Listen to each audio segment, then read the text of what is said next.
But enough of this palaver. Let's get the show on the road. Good morning. Good morning. Good morning. Friday morning. Good morning. How about you open the fucking door instead of this good morning?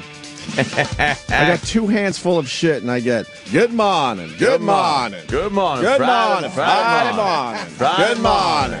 I'm like, how about you fucking get up and open the door because I have to put all my stuff down because you're too busy with your good morning. Friday morning. Friday morning. Good morning. He is OCD, isn't he? Oh, good morning. I never knew he said it twice until Danny pointed out. It's like, what's he say? Good morning, good morning. Good morning, good morning. It's like that. Good morning. Good morning. Yeah, that's the guy up front. I don't know what he does. I don't know. We've been here almost. Security guy. I'm not sure. Is he really? Yeah. We've seen him for 3 years. He's a security guy. That's what I think. He sits right outside the elevator banks, and then you got to get into this place. Yeah. And you know it's a key card thing. And I got my hands full this morning, and he's too busy with a good morning. Good morning. Good morning. Well, you're gonna love during baseball season because he always talks about the Yankees after the morning. Oh, really? Yeah, he's like, how about them Yankees? Yankee baseball. Good morning. I think he's a big Giants fan too. Big Blue. Good morning. I think he's very happy the Giants won the Super Bowl. Giants win. Good morning. Oh my God, is that you, Jimmy? What? Are you already farted? No.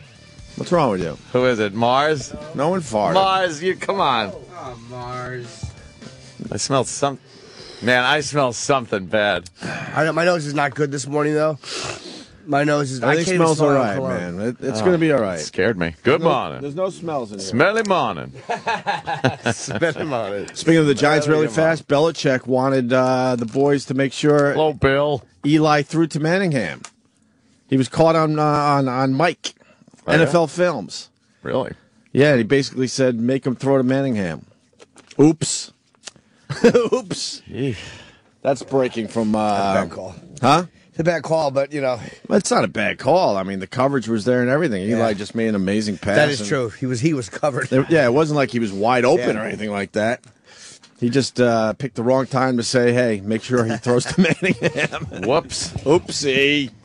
Can I tell you, I was watching last night very briefly, because we're doing James Cromwell later, and he was Stretch Cunningham on All in the Family. Oh, yeah, So I was watching some All in the Family clips, and when Archie gives the eulogy for Stretch, like Stretch wasn't even in the episode.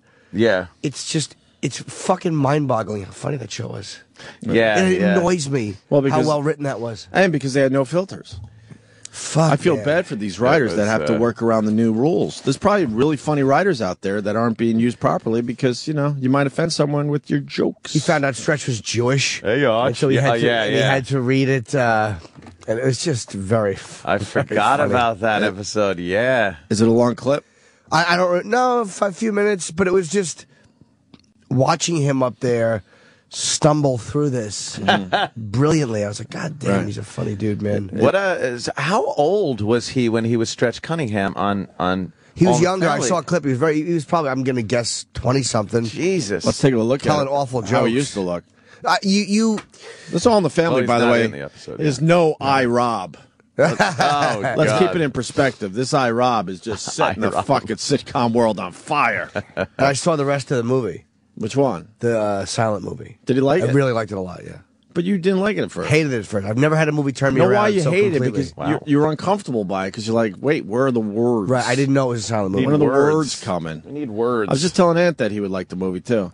Just, you know, someone that likes a lot of films. Because I was just telling Ant, we're talking about the artist, obviously. It's a true silent film. Yeah. This is how they did it.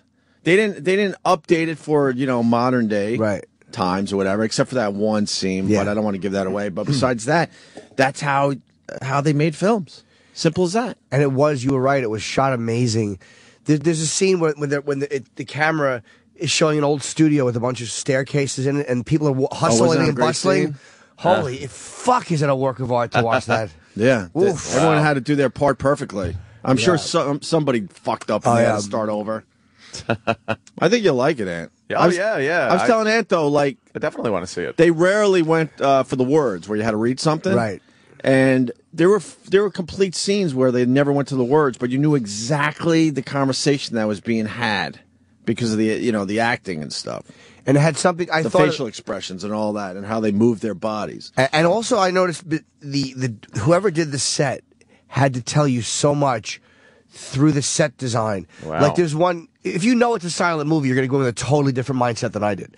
Like there's one scene where the actor is a drunk and he's kind of destitute. And the way they have to show you that without him saying it is, the way they have to show the apartment, and they have to show him being destitute by dressing the set, and they have to show that he's been drinking, because when he throws his one bottle in, there's many bottles. It's all these little things they have to do because they have no way of doing it otherwise. That was such a big part of it, was the set dressing, and it was that's what I mean. Fuck, they could tell a story like that. It seems like they went back in time and said this is how they used to do film. It was good, Mary man. Pickford, America's sweetheart. Yeah. Dude, how beautiful was that? The lead, the woman who, I always thought women in the 1920s sucked, but watching this woman, you're like, oh, that's why they were in love with movie stars back then. She was fucking beautiful. Glamorous. Oh, amazing. But she's more beautiful in the pictures we were looking at yesterday online. See, I liked her better in the movie. Oh, really? Yeah. I hate that mole shit. I fucking hate moles on girls' faces. It could be a couple of places where it might not be as bad as others. We were talking about that.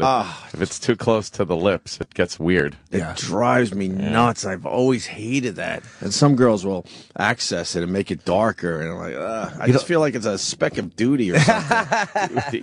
Cancer. Something. I'm just like, get rid of that. I had moles on my face. I got that shit chopped off. They're not sexy. No.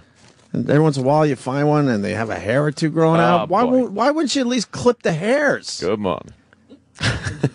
Why wouldn't you shave the hairs off the moles? Yeah, give it a little clippage. Something. Some cuticle scissors. But you should check out the artist ad. I will. I'll put I don't down in the movie I theater said downstairs. yesterday, and I probably shouldn't say this because they've been really good to us. I like the movie a lot, but I don't know how the masses come out and see a movie like that.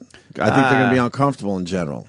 I don't think they expect it, to tell you the truth. You don't think? I honestly, It's up for don't a know million how they awards, though. Could expect you to come out and see it in a movie theater, like the masses.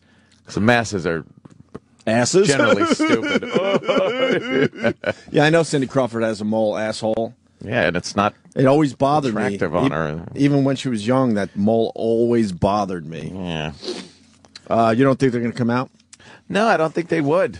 I think it's, people are more apt to go see Paul Blart Mall Cop than they are to see fucking a silent movie and appreciate the artistic value of it. Oh, it's well done. It really is. But, I mean, it's going to win a whole bunch of awards. Award-wise, it'll be huge. But as far as people really just flocking to see it, no. I don't know. They'd rather see 3D Star Wars again. See Star Wars again. Is that coming out this weekend? Tonight, I guess. Again. Boy, that fucking Lucas. All right already. And people were saying that years ago. After like the first 3, they were going, wow, this guy's got nothing else. And then he makes 3 more, and then now 3D. It's kind of smart. Well, you know He's what? just following the technology. If you could fucking milk a franchise like he has. You know what I say? Good George morning. Lucas, good morning. Good morning, George. Good morning. With the artist being popular, Star Wars, silent film. Silent Star Wars. Silent Star Wars. That'd be good. How do Make we it get look to a like note Buck to George Rogers. Lucas? Looks like Buck Rogers in the 25th century. Throw that shit in black and white and fucking do a silent movie next. Wow.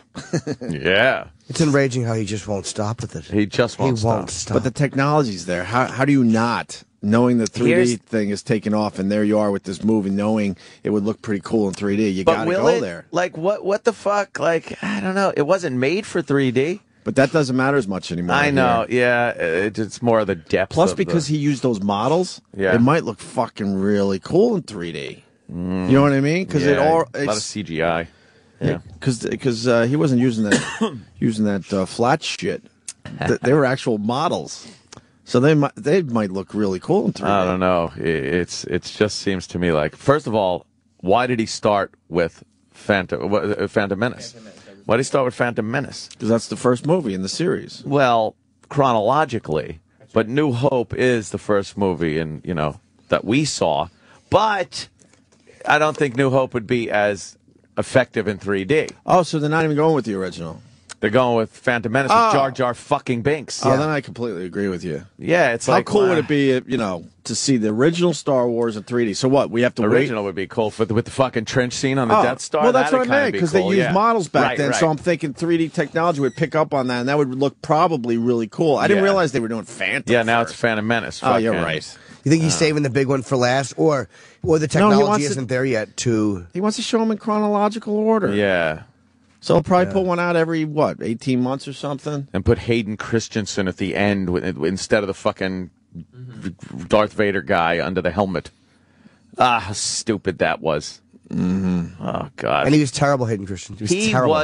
Terrible. He was terrible. He's not. He's a good-looking guy, but he was terrible in those movies. Darth Vader is now relegated to being a whiny little fuck the entire time he was fucking growing up. And a really handsome guy.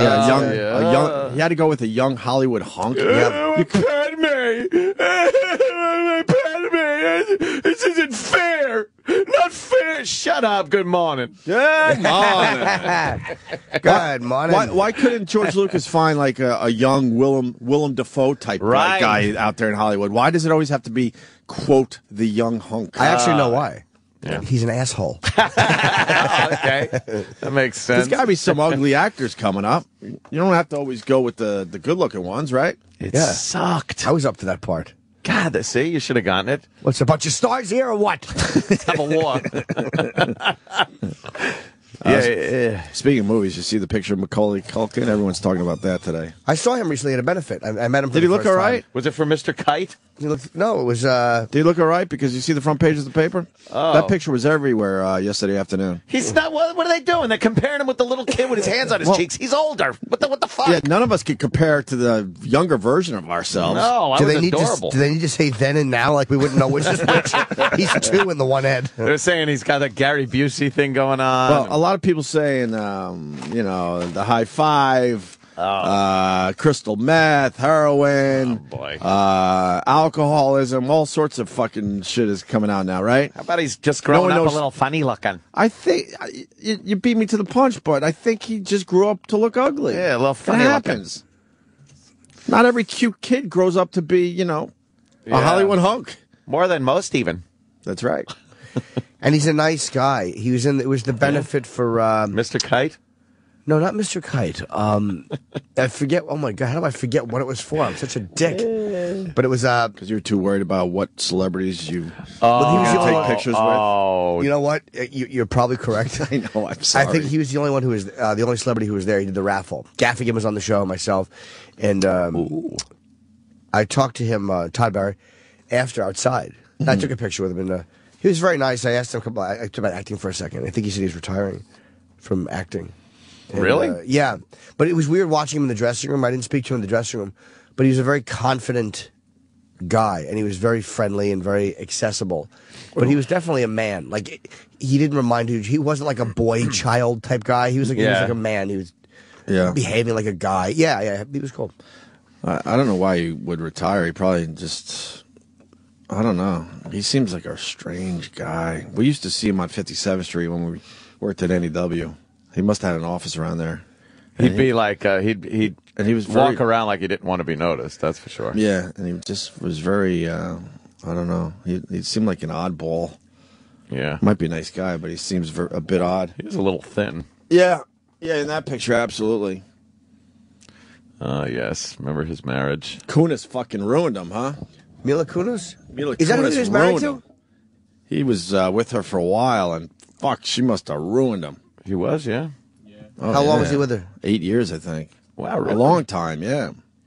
She fucking ruined him. Because he married that blonde chick, didn't he? Some blonde. They got married when they were like 20 years old or something, both of them. Oh, yeah. Yeah. Oh, yeah. Is that his wife? That's recent. Oh, That's yeah. recent. Who is he? Where's he? Who? Well, if that's recent, then there's a massive drop-off between the picture you're showing us, Sam, and the one in the paper. So that is disturbing, because he looks like a normal older guy in his 30s or whatever he would be, right? He's Didn't Mila 30-something. Kunis have no S? Yeah. She's got a short, flat ass, but the rest of her is fucking beautiful. He also married that girl, Rachel Miner, who was in the movie Bully, if you saw that one. Oh, yeah. She was naked through that whole movie. What'd she look like? Good morning. Good morning, morning. everybody. Good morning. morning. Good morning. Open the fucking Friday door. morning. Open the fucking door. How about them Yankees? I love it. I mean, I look forward to it every Friday, too. I'm just like, the elevator Friday door opens, morning. I go, here it comes. Friday Good. morning. Good morning. Whoa, what's she doing naked? she was naked throughout the whole movie. What, That's she what was, huh? D-Rock Yeah. said. I don't know. Whoa, pussy shot. What the fuck is that on her back? Where are you going? Let me see that pussy. Over to the right. Show Over me to the right. pussy. Down Oh, one. Down, Sam's you queer. panicking. Show me the One, pussy. you Why are you fucking panicking? asshole. Where's the pussy? No, that's not Wrong Holy shot. shit, I want to fucking beat you Click up. on the pussy. Yes. Ah, shit. Oh, man. That's a good morning. Good morning, Friday pussy morning. Friday morning. Love that guy. Look at that coiffed triangle. Oh, yeah. Good morning. See, I'll always appreciate that. Really? Yeah, The triangle. I like the coiffed triangle, the nicely kept. Yeah. Nothing like a fucking, ape down there, but something good. Mm-hmm. A little something to know where you are. X marks the spot kind of a thing. It's a triangle. Well, we got to talk about a guy. Here. We made the Canadian news last night. I guess it's like a version of TMZ, and I guess they, quote, tried to get a hold of us, but they certainly did not. No, I've been reading the tweetster, and I got to tell you, no one getting in touch with me. These idiots are going to Opie and Anthony, or O&A. They're going to all these combined Twitter account things, Right. like both of us or the show. Or it's like, no, we have our own dunce, We're not that hard to get. and we're not hard to find. I have my real email address Right. on my Twitter profile. Yeah. Right. So I've gotten no emails that were indicative that anybody in the no. news wanted to talk to me. We just said this. The media does this all the time because they don't want your side of the story sometimes. Right. It makes a better story if they, don't chase you down. So, I'll be honest, man. This Tom Green thing, we had the comedian Tom Green in. We love him. He's Yeah. kind of a newer friend of the show, but we've hit it off. Asked him about his why doesn't he have Tom Green as his Twitter? He has Tom Green Live, and then we got into it, right? And Yeah. and in our dumb world, it's a day. It's a day of radio. Today, it's nothing. It's a dumb day. Exactly. We didn't provoke shit. We enjoyed what happened. I'll be honest with you from a comedic standpoint, but we didn't fucking Right, it's funny. provoke shit. And And this guy, he's a professor, is obsessed with the attention. So now what? 2 weeks later, we're still talking about it. I And know. it's because he's granting interviews and all this shit for nonsense. It's Yeah. a nonsense thing. I don't know why on Twitter, if someone's bothering you, you block them. You block them, and now you never have to fucking deal with There them. really on Twitter. is something to be said.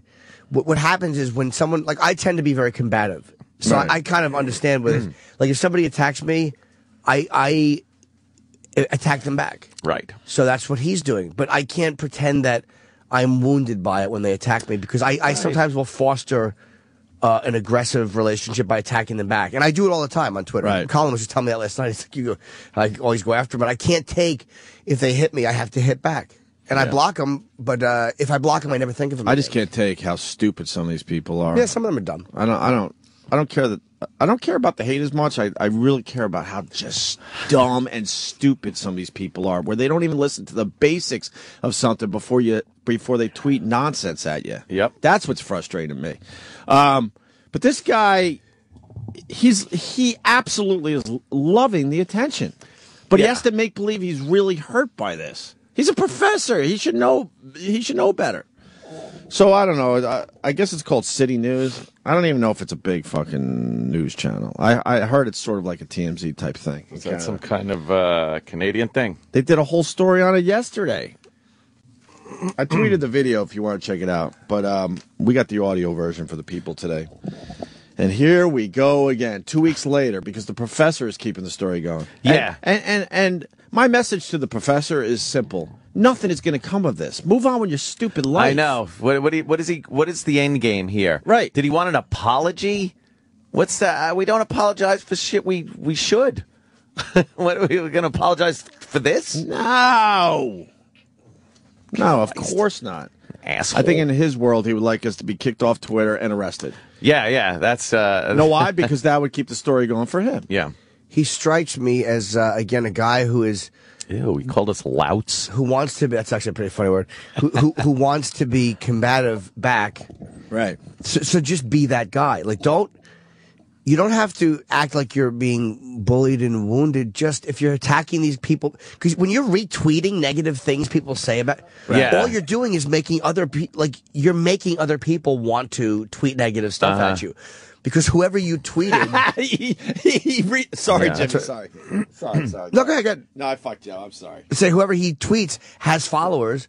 So there's people that have no idea this was happening that will see him retweet a negative thing by somebody, and it's like, you can't put that on us.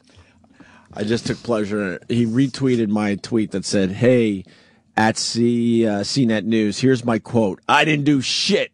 And he had to retweet that. Oh, he had to retweet and then look, go up higher, because he's so into this.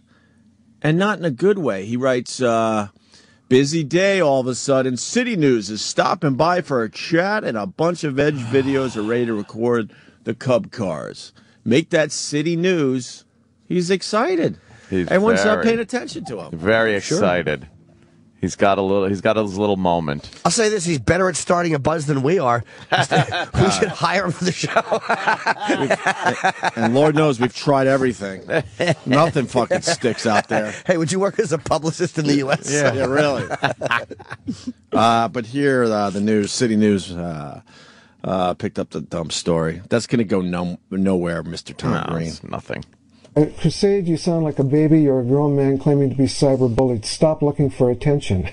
Okay. Well, this is cyberbullying, and it's happening in real time. His name is Tom Green. His name is Tom Green. His name is Tom.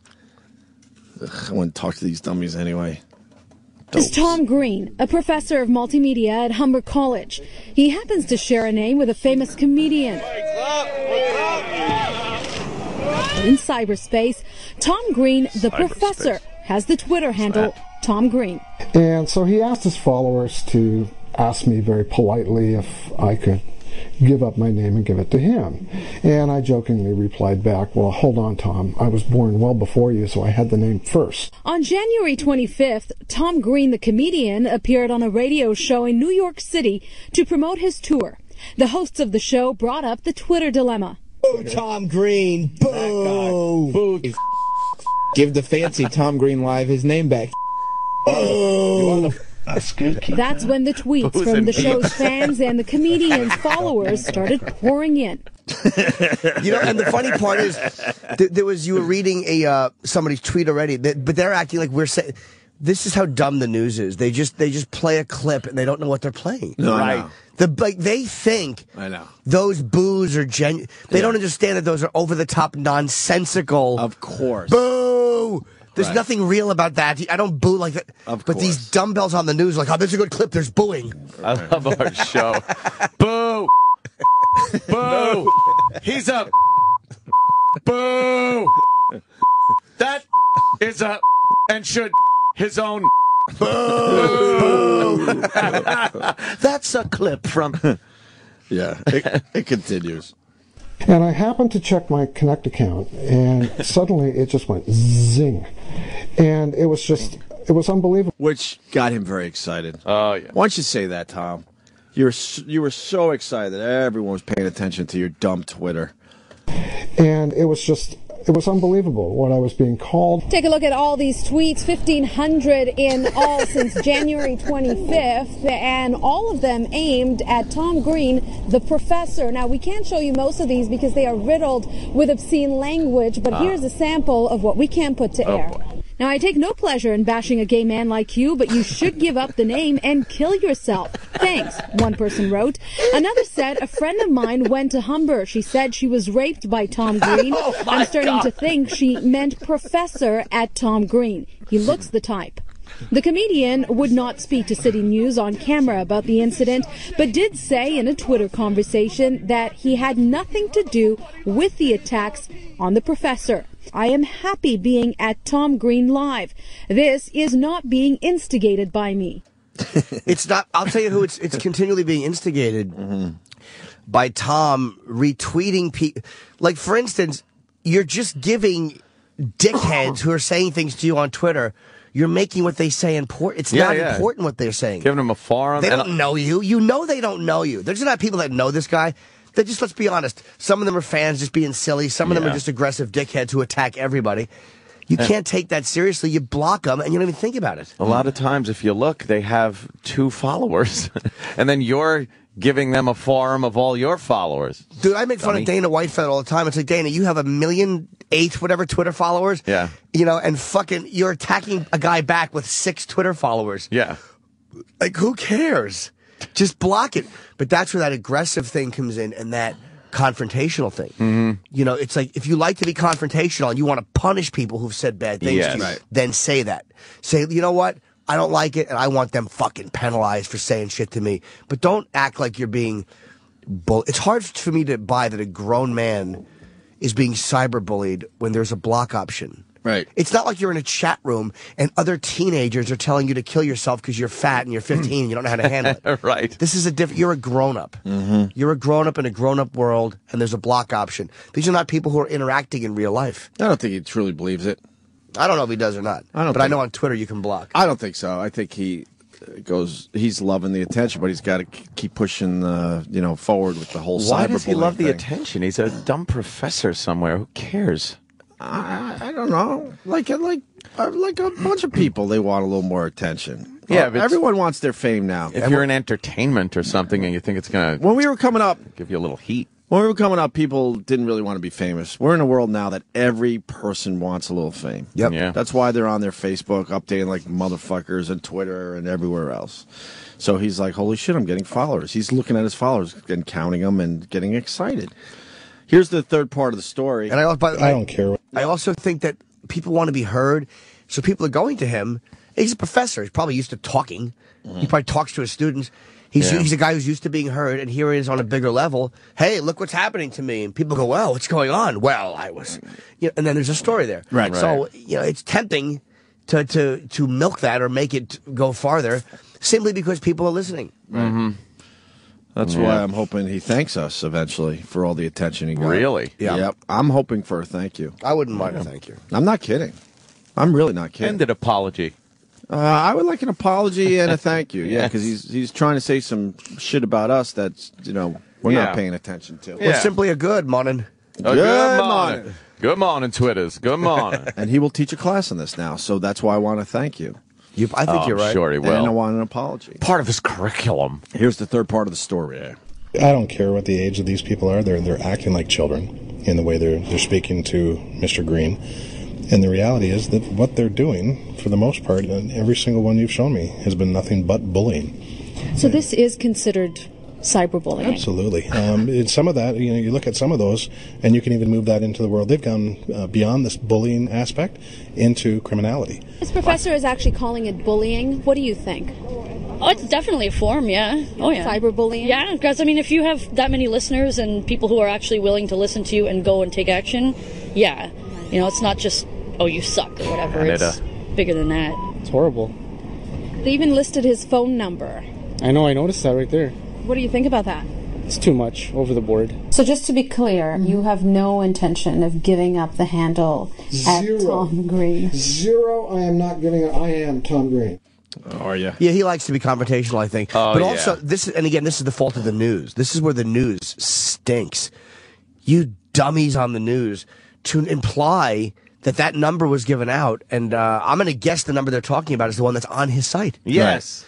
Like, why wouldn't, unless there's another number I don't know, but why wouldn't you say that it's on his, there's a huge difference between a public figure who does, I guess, speaking engagements or who has written a bunch of books, having a number of contact, and just some anonymous guy's phone number being put out there.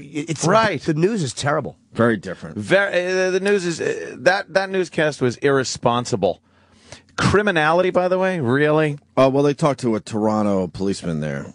Yeah, huh? That's the voice you heard at the beginning of that clip. Well, yeah. Toronto police. Whoa. Mm-hmm. So, is he Mountie? I don't know. Ride a horse? Dudley Do-Right? He looked like he is a tough guy. Hey, tough guy.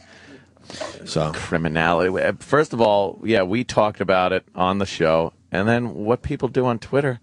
That's the Twitter universe, as they call it. Yeah. And we tried to move on weeks ago. I think Tom Green was here 3 weeks ago at this point. Yeah. This guy loves it. He loves it. What an idiot. So, Yep. Well, good morning. Good morning. Good morning. Fuck him. That's Something I what want to say there, but whatever. I guess we said it all. Were you going to mention how the only way there's any backlash against GLAAD obsessing is when they go after a black guy? Were you going to mention that? Oh. Wait, what happened? It just is. The Roland Martin thing from CNN? Who is hilarious. The black? We have a Roland, and this Roland Martin, I said, for years, looks like a black version of Roland. Roland. He's going to be so fired. He's suspended right now. I don't know about that. Really? I did agree What's with the you. latest? In the paper, it's talking about there's been... He's the guy, by the way, sorry, Jimmy, so everyone's on board. During the Super Bowl, he tweeted some shit like we all did, and, it might have been considered anti-gay by some people. Here's the very brief Hateful, article in the I should Post. say. Yes, hateful towards gays. Hateful. Oh. CNN suspension this week of commentator Roland Martin for purportedly anti-gay tweets has not gone down well with the black media. Has GLAAD become a bullying organization? Read the headline of a column on a media watchdog site, Mediate. Roland Martin, GLAAD, CNN, GLAAD, and the silence of black leaders was the headline on another column. I'm having to post a blog posted by Black Republican political strategist, said that CNN bowed to pressure from GLAAD. It's amazing. You guys, I know you think we're crazy to obsess over this stuff, but he tweets something that GLAAD doesn't like, he gets in trouble, and the black media comes to his defense. But if you tweet something that makes fun of black people, these same people are calling for you to be fired for being a racist. And if someone comes to your defense, you're deemed a racist. The whole thing is, and I'm not being self-righteously indignant, this is the shit that will cost me my job someday. Right. It's extremely hypocritical. That's what drives me crazy. It's not holier than thou. It will eventually get me fired. Yeah. Where's Reverend Al on this one? Has he said anything? Well, he's black, not gay, so he'd be on the black side. Yeah, without a doubt. But, I mean, why isn't he speaking up? Because he works for a They were the competing ones network? with the cum on their face. Why isn't he speaking up? Just because he works for MSNBC and Roland Martin's from CNN? Yeah, probably. And what is Bill O'Reilly saying? Karma may have caught up with CNN's Roland Martin. What, Bill O'Reilly thinks he should be fired? I don't know. Bill always probably takes that weird tack that you don't think he's going to take, and then he does. None of these guys should be getting fired. Yep. Period. Even though he was, I don't care apparently... what color you are. I don't care what you like sexually. None of these fucking guys should be getting fired for expressing, some thoughts. I think he was happy Imus went, too. He was one of those guys. I think so, too. I think Bill O'Reilly secretly liked it. No, I mean Roland Martin. I love seeing these two organizations beating the shit out of each other, because they're two organizations that do call for people's firings over just freedom of speech issues. And now it's just a battle of hypocrites. Like you said, the black group who's saying that this guy shouldn't be fired and they're being bullied by that, they use the exact same tactics. And they're only defending him because he's black. And it's like, I get that in 1968. Yeah. But he's a news anchor who's on Twitter.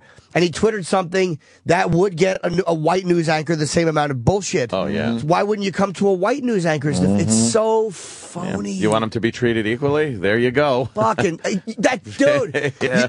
It's amazing how black groups don't want the same level of accountability for doing certain things. Sorry. Equality means this guy gets fucking fired without any recourse. No group to help him or anything. And we'll say it again. When the whole Imus thing went down, we supported Imus, and the black radio shows in general in New York City were all rah-rah, yes, let's fire this fucker. Yep. And we said at the time, you guys are the dumbest people alive, because eventually they'll go after you. Without a doubt. That's why you got to fucking support all these guys when they step in a little shit. I want... if I'm going to watch all this TV, I want these people to be able to express themselves, whether it's on the air or, believe it or not, off the air. Because at least you're like, oh, okay, this is how this guy is when he's not, being fake on TV because he's scared shitless.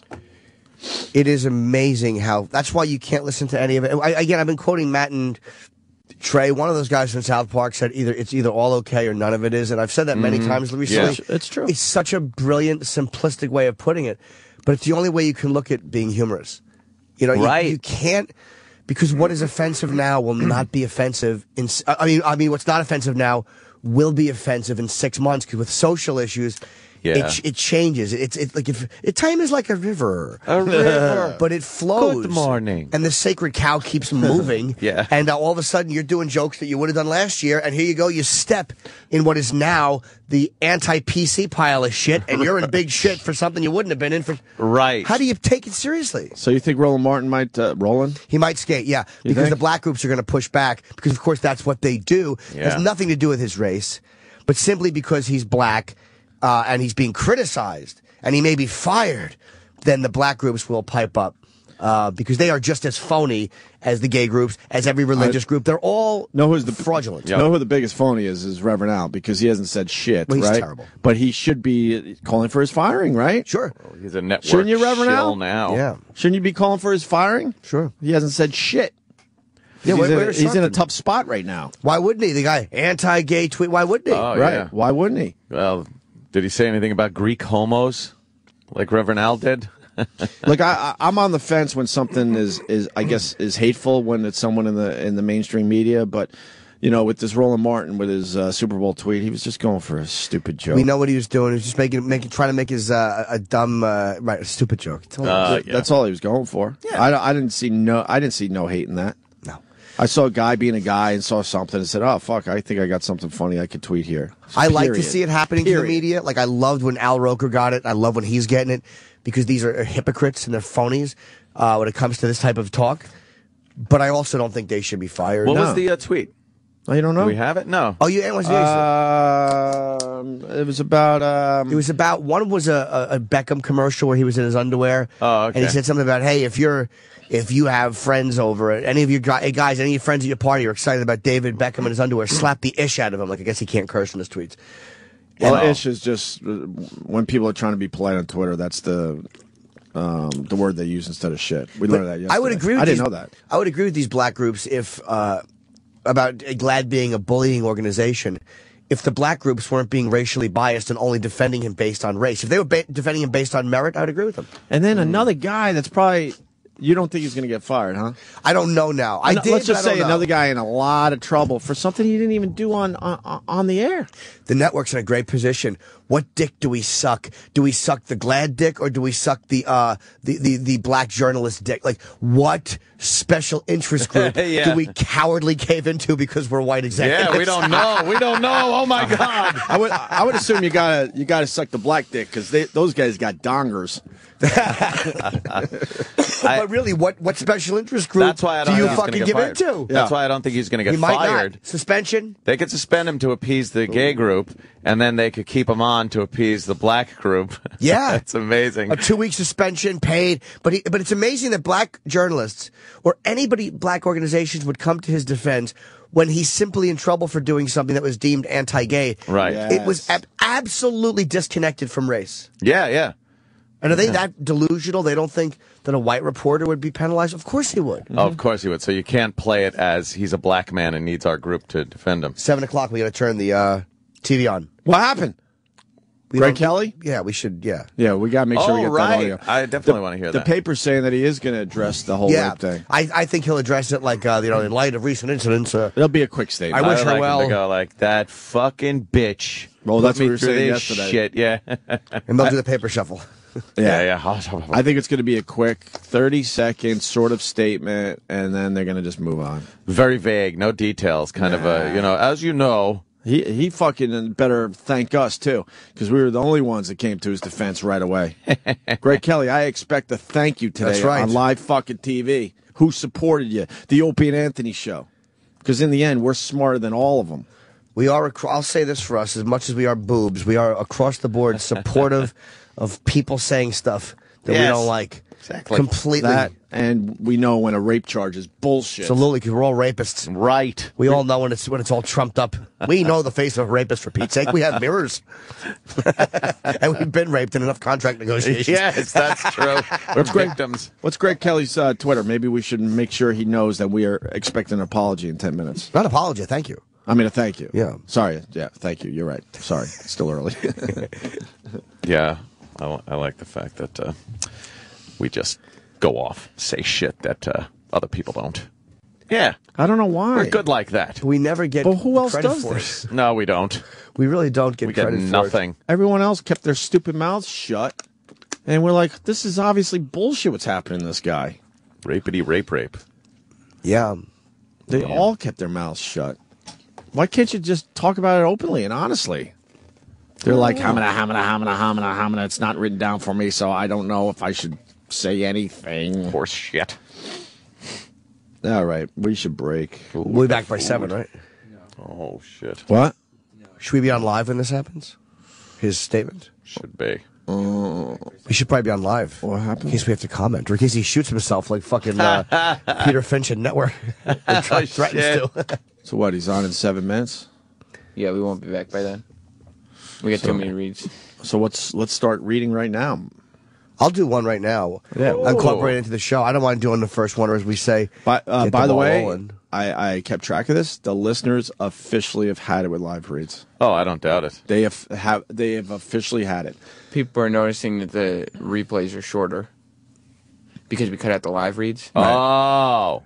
So there's actually a difference now. Well, listeners, They got to organize this shit better down the hall because the listeners have officially had it. They also have to realize, too, that Valentine's Day we get a lot. A lot of people want to send candy and flowers and hearts because guys hate Valentine's Day. Yeah. I mean, they really do. Not even just for the read. They honestly hate it. Wait. Before, because I know you're going into a read. You fucked me yesterday. No, you No, weren't I supposed to say that. You fucked me. No, I didn't. Just Everyone's saying you made Part me of the say show. Sherry's Berries all morning, and it is Sherry's Berries. I mean, it is Sherry's Berries, not Sherry's. Sherry doesn't rhyme with berry. I would always say I've Sherry's always had berries. a problem with that. Why would Her name anybody... is Well, we Sherry? addressed it yesterday, and Sam keeps correcting me and saying, no, it's Sherry's Berries. No, 'cause it's Sherry's got a rhyme. Berries. It's Sherry's Berries. You would say Sherry's Berries Yeah. because you need to rhyme, because you're a dumbbell. Yeah. But her name is her But name. everyone's saying no. I would say... They've seen it other places where it's Sherry's Berries, just like it's spelled. So what'd you do if the mayor of D.C. had it? Would you call it Marion Berries Berries? No, you'd say Marion Barry's Berries. Well, that's a different branding practice. Some people do say sherry like sherry. Yeah, Sherry. Sherry, It's but spelled- depending on where you're from in the country. But it's spelled Shari, so that's Sherry. Yeah, I would say Sherry's berries every She time. fucked Sherry's up. She Berries. fucked up by making it not rhyme, I guess. Yeah, it's not good branding. By the way, I was in the gym, and they had a commercial for Sherry's Berries. And it goes back to the mole thing. Yeah. They had longtime customers of Sherry's Berries. Yeah. And one woman who was talking had a big fucking berry on her lip, and it's just between the berries and the berry on her face. I was like, I don't know if she's going to help you sell the berries. Or it might be my thing. it's a good Valentine's Day. It drove gift. me nuts. Oh, yeah, it is. I mean, you know, Sure. people do. I don't like Valentine's. I mean, you know, I'm just speaking for me. It's guys in general don't like right. Valentine's Day. Because there's a lot of pressure there. It was to get the perfect gift. You know, it's like, I mean, I'm not married, but for me, it'd be a girlfriend, for you to be a wife, but Sure. it's all been done before. What do you do? What do you do? Get her a gift you're going to get credit for all year long? That'd be nice. do? Right, Jim.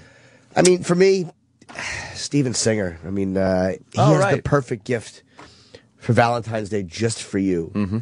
It's a real, and I'm not even reading this. I'm going to say it from the heart. It's a real long stem rose dipped in 24 karat pure gold. Just go online. Go to 1-8. I hate Steven Singer 1-800. Go to IHateStevenSinger.com. And We're just shell shocked. you can pick up the traditional Valentine's Day red rose or one of his premium colors. And I really mean it, honestly. My ex texted me, and it's the only keepsake she saved was that dumb rose. She really loved it. Choose your very own personalized message of love for the included card. Just do it now, and shipping is still free. That's right. There's still time to order. It's Friday morning right now for free shipping. She'll receive it before Valentine's Day. Come on. You're going to get a real rose dipped in 24 karat pure gold. It's not a fake rose. It's not a plastic rose. It's a real rose that has been murdered, dipped in 24 karat gold, and enclosed in a beautiful gift box. So we're not just going to, they're not going to wrap it in just a wrapping paper. It's going to be in a real box. Nice. And it's shipped for free, you chiselers. Guaranteed to last forever. They don't die in, 2 hours. Here's the most important part comes in. You're going to want a certain color, and they're going to sell out, and you're going to feel like a horse's ass. The green apple rose is already gone. We talked about that when he was in. Green apple rose is already gone. I predicted that the green apple rose would already be gone. And It's gone. See? Damn it. Dummies. They only made 2. Damn it. Order now and be done with it. Steven's making your Valentine's Day shipping so easy. Get your gold dip rose today, $69. Wink, wink. This is the #1 Valentine's Day gift. Call 1-888-I-HATE-STEVEN-SINGER, or just go to IHateStevenSinger.com. You know, and I'm going to do a read for him later, but right now I just wanted to speak from the heart. Oh, good. Thank you. Listen. And stupid Sam has to prove me wrong. Well, listen to He found audio. Listen to it. Which channel, by the way, is Greg Kelly It's on? on. Yeah, we're just about there. Go I ahead. love you. Work of art from this fresh, juicy strawberry. A gourmet Sherry's berry. Okay. Okay. Sherry's berry. Once again, you could trust your producers over your Twitter followers. I didn't do shit. I didn't do shit, Sam. It is kind of a weird way that you have to say Thank it, you, Anthony. but it does fit. Thank you. Sherry's berries. Yeah. Sherry's? Sherry. However you say berry, say sherry that way. Costume. They rhyme. I say Sherry's. I say Barry's. That works then. Sherry's Barry. But some people actually say Barry like Barry. Berry. Barry. Sherry's Barry. Barry. I think Sam's one of those guys. How do you- Sherry's berries sounds like Valley Jim a little bit. I like. Oh, God. Sherry's Barry. You're so grody. Grody. Did you find the lady with the berry right above her lip trying to sell the Sherry's berries?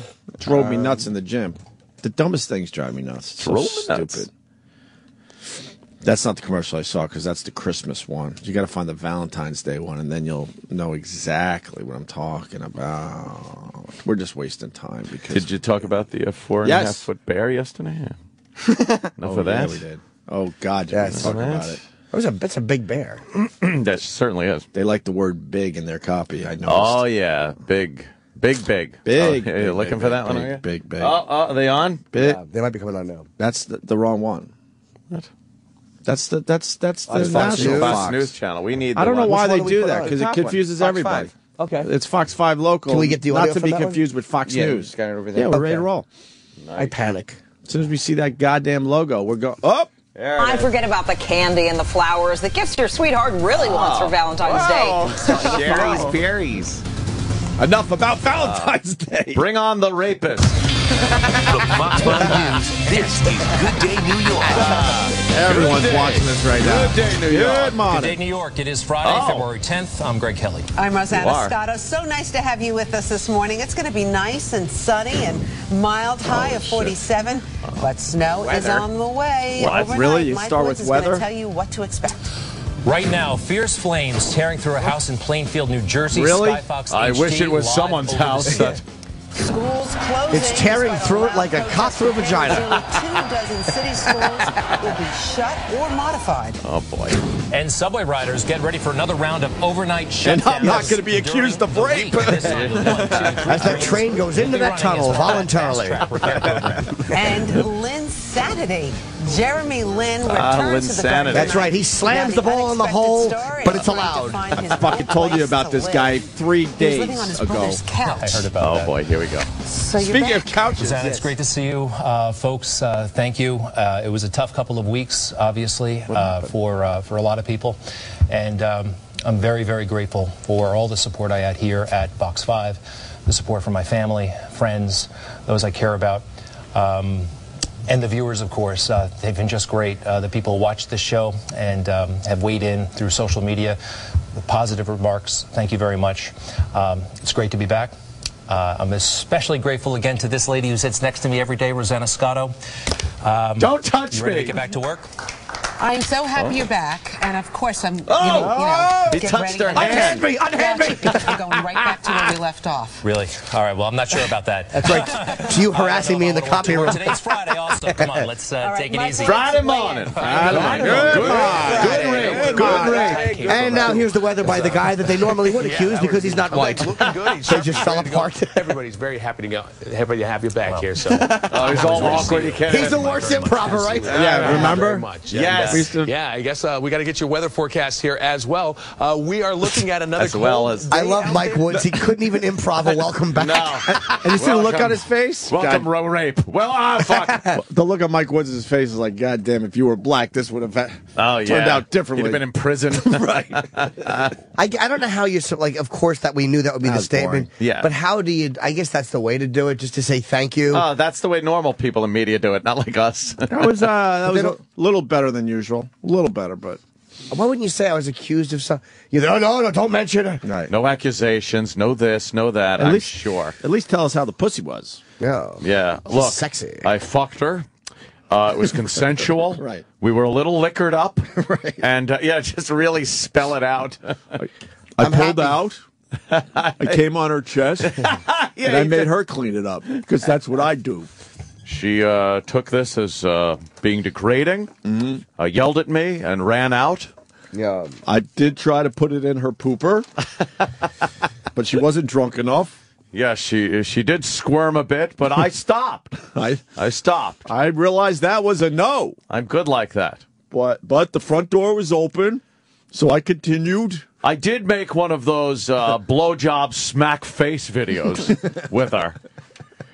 Yes, I did ass to mouth. She didn't know I was going to do that. And apparently she did not like the taste of her own shit. Yeah.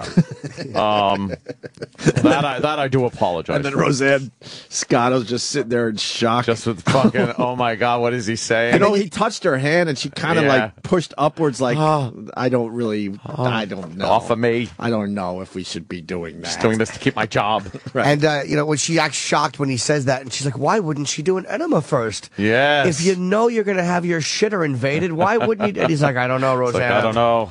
We were drunk, Roseanne. We were drunk. House in Plainfield is burning. I would love to spray it with cum. You know that's where Rich Voss is from. He didn't burn down 2 houses, did he? Oh, no. How great would that be? Oh, I mean, how tragic would that be? Tragic. Tragedy. Well, we can eat now. He gave a statement. Oh, okay. Yar. Good morning. Good morning. You know, there's a... anyone else see the 8-minute video by the father? Everyone's talking about this fucking thing. The father. Chinese It always kid? has like 10,000 comments. This video is massive, but it's 8 minutes long, basically talking about how you should handle your kids. Really?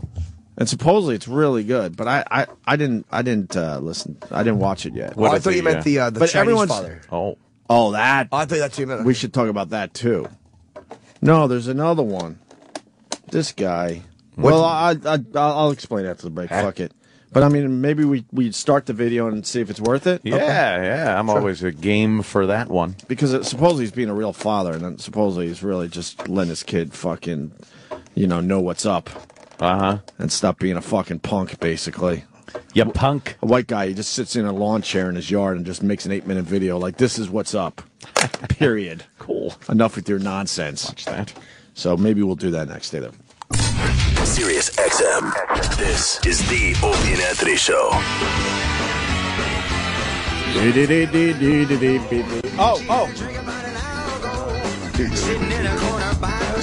Oh no, must be the anniversary of his death. I got this one. Oh. I got this one. Oh, boy. Wait.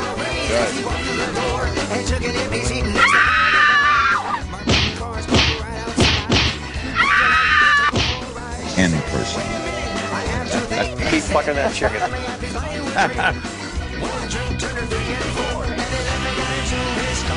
This is not the original. Now, baby, the time has come. I'd you like to have a little fun? She said, if we could please be on our way. Would not mind. That's when things got out of control. She didn't want to. He had his way. She said, let's go. He said, no way. Hey, baby, it's a lucky day. Shut your mouth, they're gonna do it my way. Come on, baby, don't be afraid. If it wasn't for date rape, I'd never get laid. Getting topical. Hold up, wait a minute. With the Sex Man. Good morning, sexy. Good morning. Good morning. Good morning. Good morning. Wow. That wasn't Sublime, though, was it? Nah, this is Fishbone. Oh, on purpose you did that. Okay. Why wouldn't you go Sublime? Because we did the Sublime one before, so this one's Fishbone. Oh, yeah. Everyone man. hears Sublime's date rape all the time. You're right. Question. They do. It's on Sexy. regular rock radio all the time. Is it? Yeah. Is it really? Sam's saying no. No, I was just about to say I didn't know regular rock radio even exists anymore. Yeah, how often are you listening to that instead of supporting the platform that pays your fucking brand new, way too big for your house? It's a mansion. Way too big for your house. Why would you support this platform? Exactly. And invest in yourself. And when I think of songs that are burnt out, I don't think Sublime Date Rape. This version sucks. I know people like Fishbone, but Sublime's version is so much better. Okay. So, someone did some raping, huh? That seems to be the... Allegedly. Yeah. No other way to look at it. Well, it's not alleged, but... You should play this on October 16th. Or is it the 10th? Oh. Oh, wait. That's fourth. What happened? No way to do the joke when I'm off by 12 days. Mike Tyson was convicted of rape 20 years ago today. Oh, wow. Yeah. Wow. How long ago was that? 20. 20. Fuck. That's 92, right? I think. What happens to those years? They just... 1992 is far. That's far now. Oh, wow. You think of the 90s. Thank God you didn't play Bob Dylan's The Times They Are Changing, because I would have drove Ann nuts. God. He's not a fan of the Bob Dylan. No, he's not. Really? You don't like Dylan? That song came out 48 years ago. No, not really a fan of the Dylan. What's wrong with the Dylan? Oh, no. It's just... He changed everything. He plugged in, man. Not real toe tappers there, you know. Times They Are Changing is a toe tapper. The times they have changed. Shut up. I like Bob Dylan. I like him more and more, man. Ever Yeah. since his radio show, especially. I do enjoy him. What else happened that anyone weirdo. cares about? Van Halen's debut album, 34 years ago. Holy shit. Was it really? 34 years ago. I will play Van I Halen. remember sitting there with the headphones on. What was the name of the Van Halen debut album? Just Van Halen 1, I guess. What's a great song off that album? That would be You Really Got Me, Kinks cover, Running with the Devil. Yeah, Running with the Devil was the big one off of that album. What else was on Jesus. there? How many years ago today? 34 years ago. Fuck, I forgot all the songs on there. I'll know every fucking song, though. It was one of those albums that was good from beginning to end. Come on, let's do this fast. Bam, bam, bam, bam. So you got the Running with the Devil, then you got the Eruption. You really got me. I said that already. He did say that. Yeah, what That's the only one I said. Ralph That's the one he Repetitive. said. That was the only one I said. Yeah, what else you got? Pete Parrott? So that was obvious. didn't know. That was obvious. Jamie's crying. Shut up. I'm going in order. Why are you participating? stop With spoiling. you? Show. We You're have a ruining list everything. here. What are you the one doing? with the show. God. It's not the E&R show. No. The reason why I'm doing it this way is because I started by saying this album was great from beginning to end, so I want to go in order. From beginning to end. He jumped all the way to the other one. Yeah. Stop mixing it up. Quit it up. Shut up. Stop it. Then you go with Ain't Talking About Love, which probably is my favorite song off the album. Yours, and Ant? I don't know that one. No, you know what? You don't know Ain't Talking About Love. Running with the Devil was like the big fucking, like that was the song. The lead in that one was just killed you when you first heard it. And then I kind of liked... I like that I'm the One, but it never really got radio play. No. That's the one you should play today, Jimmy, if you want to be different. And then if you I'm want the to One. take it down a little, it was like Little Dreamer or something. Why don't they have Jamie's Crying highlighted? Because I guess they highlight the songs, what? That he could click on for what reason? Because they were more popular? They have their own wiki pages. Oh. Because Jamie's Crying was a great song. You should go with Jamie's Crying, Jimmy. Jamie's crying. Atomic Punk, not so much for me. No, that was... Feel Your Love Tonight was a great song. Huh? Yeah, that was a good one. How's that go? Oh, Feel Your Love Tonight. You should go with that one today, Jimmy. Can we hear some of For that? real. Go with Feel Your Love Tonight. I'm going to Go a open my little different. Boneyard show. I'm going to start using this show to get the opening song from my Boneyard show. Oh, good idea. A little crossover. This is Feel Your Love Tonight. Little Dreamer, Ice Cream Man, and then On Fire. There's probably two songs I didn't dig. On Fire and probably Atomic Punk. Let me hear The two I Ice Cream didn't Man really- again. I kind of like Ice Cream Man. I don't No, like we're going with Feel Your Love Tonight. Turn this fucker up. Oh, this is good. Yeah. All right.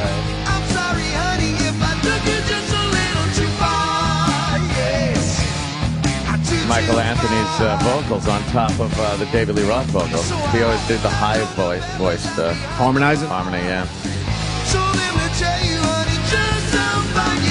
Very key to the Van Halen sound. Yeah.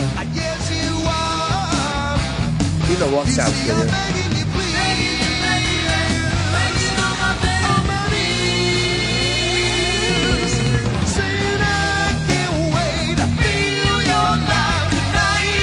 Chris Rock is a massive Van Halen fan. It's so weird. They're gods to him. Yeah, gods. That's good. Does he like the new album? I actually don't know. If I see him, I'll ask him. I don't know. Tattoo. I just don't like that part of it, but I actually don't mind the song. Well, Andy Levy confused me with his tweet yesterday. He said, surprisingly, the Van Halen album is good. And if you follow Andy Levy on Twitter, sometimes you don't know what's up. Yeah, I don't know if he's doing a little sarcasm there. I have no idea. Yeah. I don't know. I think it's pretty good for an album that comes out 30-some-odd years after their first album. It could be worse. Turn us up. Elbow. So hokey. You can't really listen to the words. I got hooked on the back of my leg. Ain't she who when I walk? Speaking Jerry red, screaming electric green. Right. Purple mountains majesty. Really talk to me. Swap meet Sally. Tramp stamp cat. Housewife to mom shell in the time it took to get that new tattoo. See, I like that part. Tattoo. You know what? Why? Not that part, though. It grows on you, though. I really like the tempo of the song, except for the chorus. And it sounds like something they easily could have done 30 years ago. They didn't change the formula like some bands do. Yeah. They got the original formula. Yeah. Don't fuck with it. Yeah, I do like this too. I just don't like that chorus. I got to start saying it. I think I might like it. Yeah. I'm not going to download it, though. I might. I'm not. But Deedle Dude. Deedle Doo. Oh, yeah. Oh, they... Swap meet Sally. Tramp stamp cat. Yeah. Housewife to mom shell in the time it took to get that new tattoo. I like that part now, too. You're right, Jay. There we go. I sneezed there. What? So very autobiographic. And David Lee Roth is doing exactly what he did 30 years ago. Kind of talking his way through songs. Yeah. His voice is still Chatting his way strong. through songs. The voice is still there. Maybe we got to stop hating on these guys. It really isn't that bad. We have given them lots of shit over the years, haven't we? Jesus. I want to hate less. Maybe have more of an open mind about things. Less hate. A little less. Yeah. Just a little tad less hatred. The reason that chorus sucks is because it's missing that Michael Anthony bite. Okay. No, I don't like the chorus. There's Chad in Baltimore. I don't like the... Who's singing the highs there, Ant? Tattoo. I wouldn't like anybody saying that. I don't like the lyrics. Yeah, I don't like the way it comes off. It's too choppy. I bet you Pompous Eddie decided we don't need Michael Anthony. I'll do the Michael Anthony wasn't coming back. No, I know. Yeah. But maybe they could have hired someone different. They should have said it like Mr. Rourke. Tattoo. Tattoo. Tattoo. Tattoo. Tattoo. Tattoo. Yeah. Yeah. Here it comes. Is the number of the chapter he was in. That number is forever like the struggle here to win. Everybody. Swap meet Sally. Tramp stamp tag. Housewife to mom shell in the time it takes to get that new tattoo. Tattoo. That part was a little wordy. Yeah. A little wordy. Yeah. We got a Van Halen fan saying this was written 30 years ago. It was called Down in Flames, changed lyrics, and finally recorded it. No way. That's Lou in Youngstown, Ohio. Who shot himself through a pillow. Tattoo. Ow, it hurts. Remember him leaning There is against the audio, glass right? door? Yeah. Is there audio? 911, yeah. It hurts. Ow. You dummy. Shot himself through a pillow. Called Gunshot 911. We got Patrick. Huh? He wants to make fun of us. Go ahead, Patrick. Welcome aboard, Patty. Are you guys that old? This is the worst fucking song. It's almost as bad as that Twisted Sister 30, whatever it was. 30 came and went. Honestly, I don't even have a reference point. I never heard that song. I know by you did. Twisted Sister. Remember You guys did. played it. Oh, we did? Yeah. And we hated it, right? Yeah, it was Okay, I don't even remember. It sounds almost exactly like this. Go play it, and you'll go, oh, my God. Hey, I said this sucked. Why are you lumping me in with the homo? I'm sorry. Thank you. Dude, I like the tempo of it, but I don't like the chorus. Oh, but the guitar, it's just like the generic riffs. It's just like two chords over and over. It's just like a bunch of old guys that didn't even try to do anything. They just go, all right, Talk about the radio show? But that's probably them trying at this age. Yeah, well, then... They probably don't have anything left in the tank. All right, then just don't try at all. If you don't got it, Well, honestly, there's too much money at stake. Sure. These guys are going to make millions in the next couple of years now, touring. That's true. And what helps is when you get a couple new songs out there. Yeah, I guess. I don't mind as much as the first time I heard it. That's all I'm saying. Yeah, I like that And one I did part. say I'm not going to fucking download. I'm not that excited about it. Tramp stamp Sally. Tattoo. I like that part. It sounds like Jane Gum. I don't like that part at all. New tattoo. You're going to have 15,000 people singing that part all at the same time. Tattoo. Yeah, Tramp stamp Sally from Housewife to Bombshell. Tattoo. Would you? And the time to kidnap one fat senator's daughter. All right, sir. Thanks. Fair enough. He's calling us out. He thinks it sucks. Jim in New York. Yeah, what's up? Hey, good morning, boys. Hello, me. That tattoo song's not even on the album. The rest of the album actually kicks ass. Really? Not even on there, yeah. Why would they put that out if it's not on the album? I'm confused by that. Well, David Lee Roth is back in the band. Things are fucked up. The way it goes. Is it really not on the album? I heard it was. Come on. I have the deluxe album right here in front of me on my iPhone. It's not on the album. Did you download the single? Yeah. I did. I downloaded the single, yes. So it probably just registered as a single since you already downloaded it. Yeah. So nice try. What do you mean? Why can't you download the single and then download the album and it's on the album Well, too? I saw the album yesterday. Somebody had it's on the album. So I think. What happened with this guy? I would think. He got a different one. I have the deluxe edition. They're pushing. They're selling the album with that song. That's Like the when I single. saw Right. I saw it on TV. They're like, get the new Van Halen up, and they're playing that song and selling the album. Why wouldn't it be on the album? Yeah, it says features the new hit single Tattoo. We don't, Yeah. Sir, you know what you're talking about. Yeah, you're talking out your bung. Or you just got a bad download. You're an idiot. An Maybe Jim in idiot. Lake George has got the only bad download. You're stupid. Why don't we just attack everyone? I don't get it anymore. Good morning. Good morning. All righty. Sam, why were you making faces by the way? What's that? Is it too late to punch out? Yes. You're Oh, in way flames. too late. All right. At this point, you got to kill yourself. You're a memorial on a wall. That's right. Sam's making faces. Yeah. Chinatown is a way better song off the album. We're not going to track Blur. through the new album, are we? A little Chinatown might be nice. I like that twisted stuff there. Oh, that was Sam was making a face. Like he was digging it. No, yeah, that's not Sam likes that. What are we doing? I was previewing some of the Twisted Sister song 30. 30. You were digging it. 30 years. Just the lyrics. 30 years. Oh, there's some cool lyrics. Yeah, the video starts with them dusting the cobwebs off the instruments. Oh no! They were a one-hit wonder. Now they had a couple. We're not going to take it. Nope. And Come on, there weren't one hit. I Want to Rock is a big I hit. Want to Rock. It's a good tune. We're not going to take it. Yeah, All right, they're in that weird category, two-hit wonder. Now, they had a few. There's a few bands that are officially two-hit wonders, and I'll Want put to Twisted Rock. Sister in there. Do you know who else I've been listening to too? And I don't know if is Quiet Riot. Come on, feel the noise. Like it's lyrically terrible. Oh yeah. But I fucking love the tempo until it gets to the chorus. Girls rock your boys. It's awful. We get wild, wild, wild. But I remember as a kid in 6th grade holding my little boombox and like wanting the girl I liked to hear the words. I was on the bus. Girls rock your boys.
Listen. Sure. All right. Chinatown. Van Halen.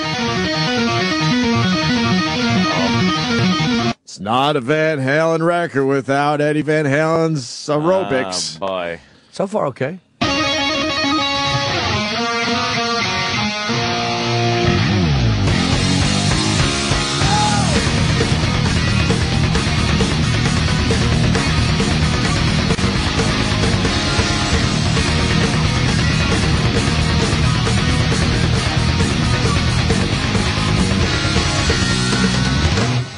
Everybody in Thomas Bar, wearing clears and lowered cars.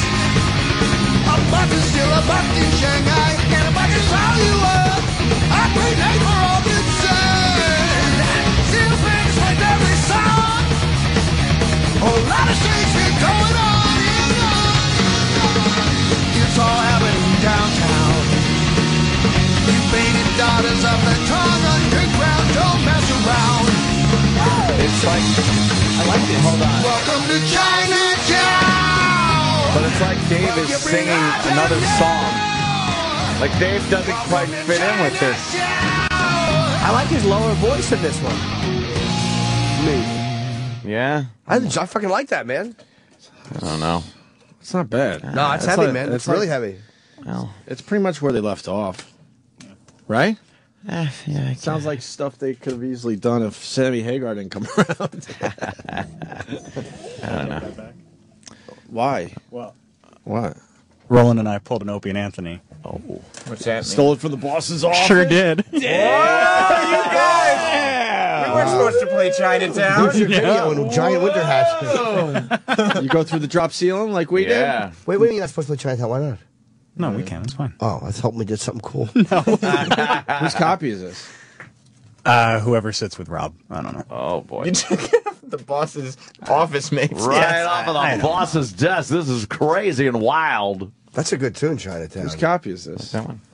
The guy who has nothing to do with this radio show and would really like his CD back so Travis doesn't have to buy him a new one. He runs Alt Nation. Ladder? He probably needs, That thing's getting he smashed. probably needs this Alt Nation. What No, about, you may not I won't bring it. I do want to hear a little of the Twisted Sister 30 lyrics. What the fuck is this cover? I don't know. I couldn't figure it out either. Is it different? Is that what it is? Oh, okay. Choo-choo. I didn't. I thought it was like a fucking. It looked like a Roman war helmet on its side. It's a Roman warrior home for the weekend. Okay, cool. Let's see if they thank me. Probably not. Probably not. Can we hear some of the Twisted? Yeah. I want to hear some of the vocals. Yeah. All right. Rats There's are rats coming out of the speakers. equipment. It's been a while, you know. Oh, the mic's all taped up and dusty. This is so bad. But man, they're playing now. He takes his hair out. Someone should have dusted. We never had the time to plan our life past 30. We were Oh boy. through the roof, nothing good ever hurt it. Never gave a damn about the other side of the hill. Oh, nothing could stop us, nothing ever will. Oh. I don't like that part. Oh. And when we hit the stage, Lord, you never know. 30 came and went a long time ago. We're at the 80s like we thought they would never end. Oh God, we rock the 80s like we. The house down like we did way back when. Because we can fight, we can go all night. Still tear it up even though 30 came and went a long, long time ago. I don't know. I don't mind that. It's hokey though. I don't like It's not hokiness. though. I like the chorus. The only lyric I didn't like is when I thought the lyric of there was one lyric I didn't We like. never gave a damn about being over the hill. No, about what was over the hill. What was over the hill. No, I there don't was like one- old rockers singing songs about being an old rocker. Yeah. It's like chorus just is cool. fucking write songs. No, it's 30 not. came and went a long time ago. I kind of like I that. don't know. What are you going to do? It's all right. Can you hear a little more? I'm honestly, come on. No, seriously, I'm kind of digging that. Jimmy's We admit lo- it's all right. I see another download on Jimmy's phone. Well, I'll tell you one thing. Come on. I'm going to get Van Halen right now. Oh. God. It was a rocked out, knocked out, sold out show every time. Know that.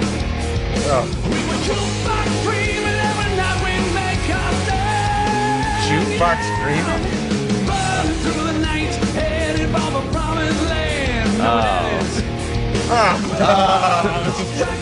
Come on.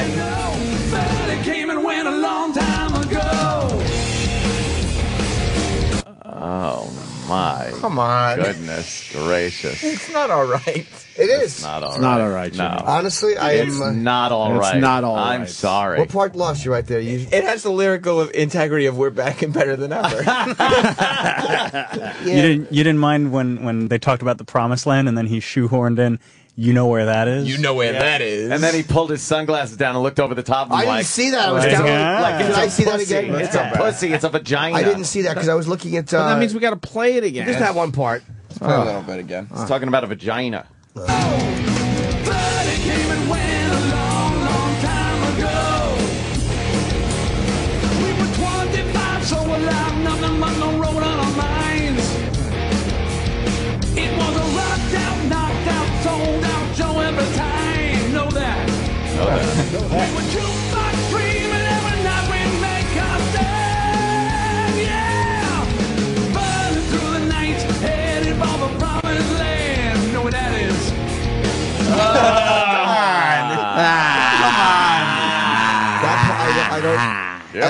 I don't care for that part. Come on. But you don't like when he pulled his sunglasses down and looked over the top when of he goes, them? and you know what that is.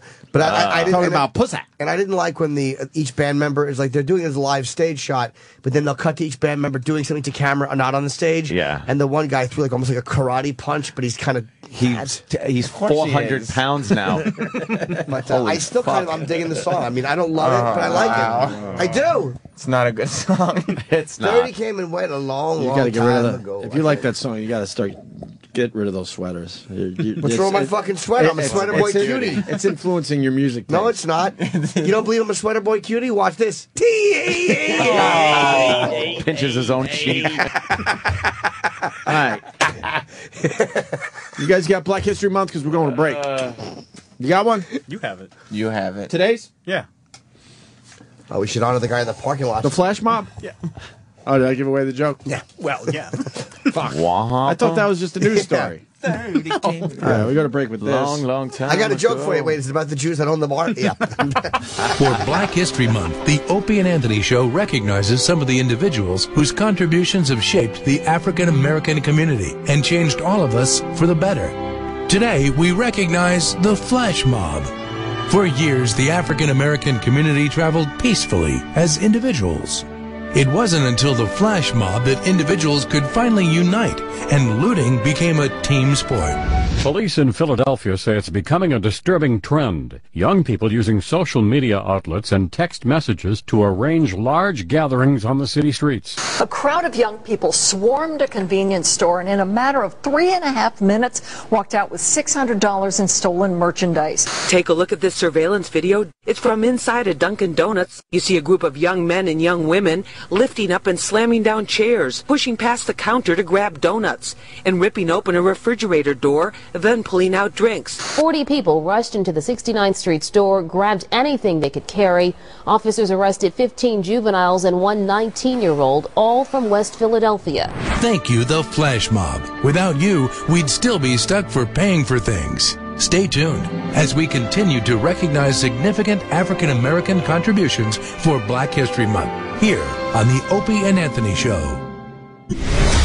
Hey, now, this is D.L. Hughley. Hey, this is Brewer. Hey, everybody, it's Joel McHale. Hi, this is Jim Jeffries. Hey, this is Jimmy Fallon. You're listening to Opie and Anthony. Oh, I'm sorry. Hey, this is Jimmy Fallon. You're listening to Opie and Anthony. Thank you, Jimmy. Thank you. Sure.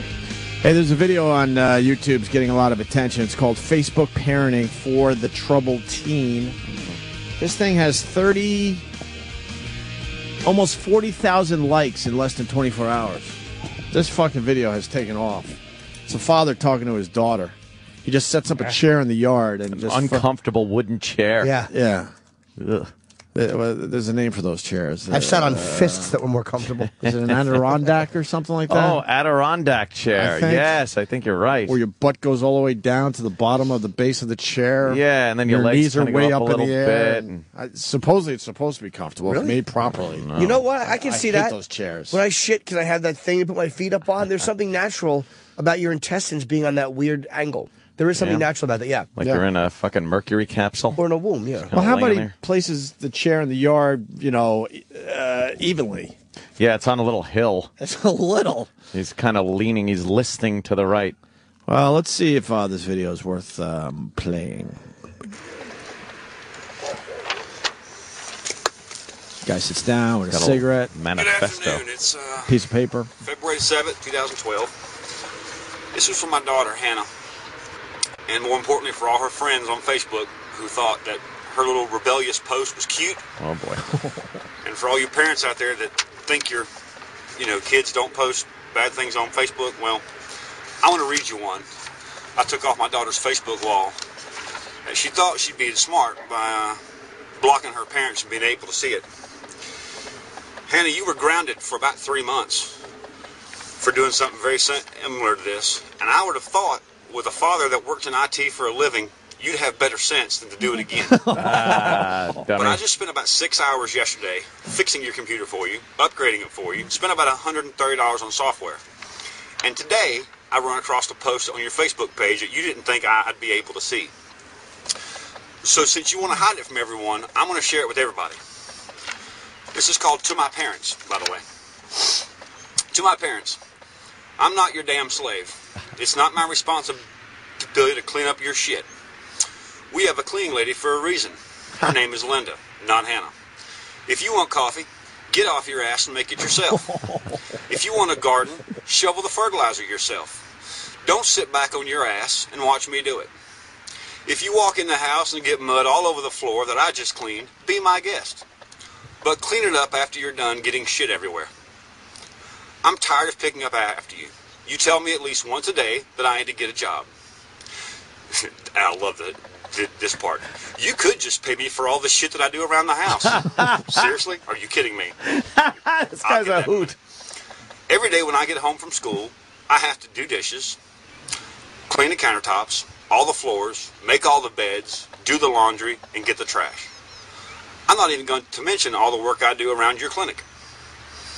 And if I don't do all that every day, I get grounded. You know how hard it is to keep up with chores and schoolwork? It's freaking crazy. I go to sleep at 10 every night because I'm too tired to stay up any longer and do anything else. I have to get up at 5 in the morning to get ready for school. On the weekends, I have to sleep with my door locked so my little brother won't come get me up at 6. That part's true. This is all true. This is what she's saying. And I'm tired of this bullshit. Next time I have to pour a cup of coffee, I'm going to flip shit.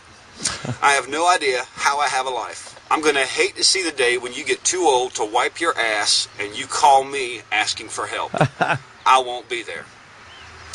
Signed, your pissed kid, Hannah. I'm going to address a couple of these. Oh, boy. We have a lady that cleans the house for us as a favor to trade off some services. She is not, and you will never again refer to her as the cleaning lady. That lady works harder in one day than you ever have in your life. Pay you for the chores seriously? Pay you for chores that you're supposed to do around the house. You come home from school, you have a list of chores that are on the wall because you can't remember them if you don't. They are sweep the living room and kitchen floor, which total will take you about 3 minutes. If the countertops are dirty, wipe them down, which takes about a minute. If the dishwasher's full and been run, empty it and put the dishes away. If it's not, just be sure all the glasses and stuff are in the dishwasher. If you have any laundry of your own, do it. And if your bed is unmade, do it. Never understood making You don't beds. have to do my laundry. You don't have to make my bed. You don't have to make the guest bed. You have to make your own bed. Once a month or so, I guess you probably have to make the guest bed. But pay you for chores? Are you out of your mind? He really doesn't like that one. You are 15 going on 16 years old. You want things for your laptop, you want a new battery, you want a new cord, you want a new camera, you want a new phone, you want a new iPod, but you won't get off your lazy ass to even look for a job. The only job that you've applied to is the one I made you apply to because I got the application for you. And you've been too lazy to even carry that back. When I was your age, I had moved out of the house, lived on my own, went to college while in high school, worked 2 jobs, was a volunteer fireman, and still went to school. Your responsibilities include waking up on time and getting on the bus. That's the end of your responsibility each day. You don't have that hard a life, but you're about to. Uh-oh. I warned you months ago about what would happen if you did something like this on Facebook again. The last time you were grounded, and quite frankly, I've forgotten now, but it was for something fairly childish and stupid. We took away the computer, that kind of thing. No cell phone, no Facebook. And I told you if it ever happened again, that it'd be a lot worse. And I was really close that day to putting a bullet through your laptop. Now, this time, I just spent all day yesterday, blew half my day upgrading your laptop, putting new software on it, spent about $130 in software to get everything, to the way that you want to have it for school. You don't have to worry about buying a new laptop battery. You don't have to worry about buying a new power cord. You don't have to worry about buying a new camera. Because you won't be using any of them till probably college. I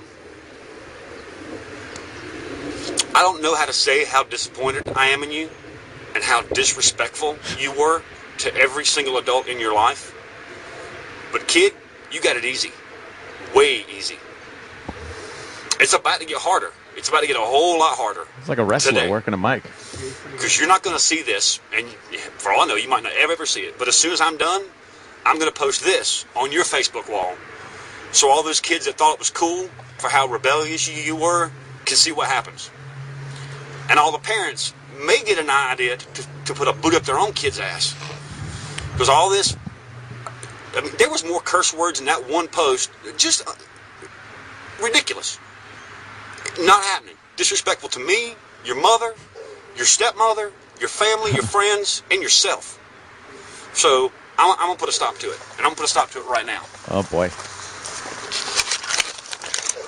That right there is your laptop. Oh, no. You see it's out here on the ground. This right here is my 45. Yeah, that is. That was the first round.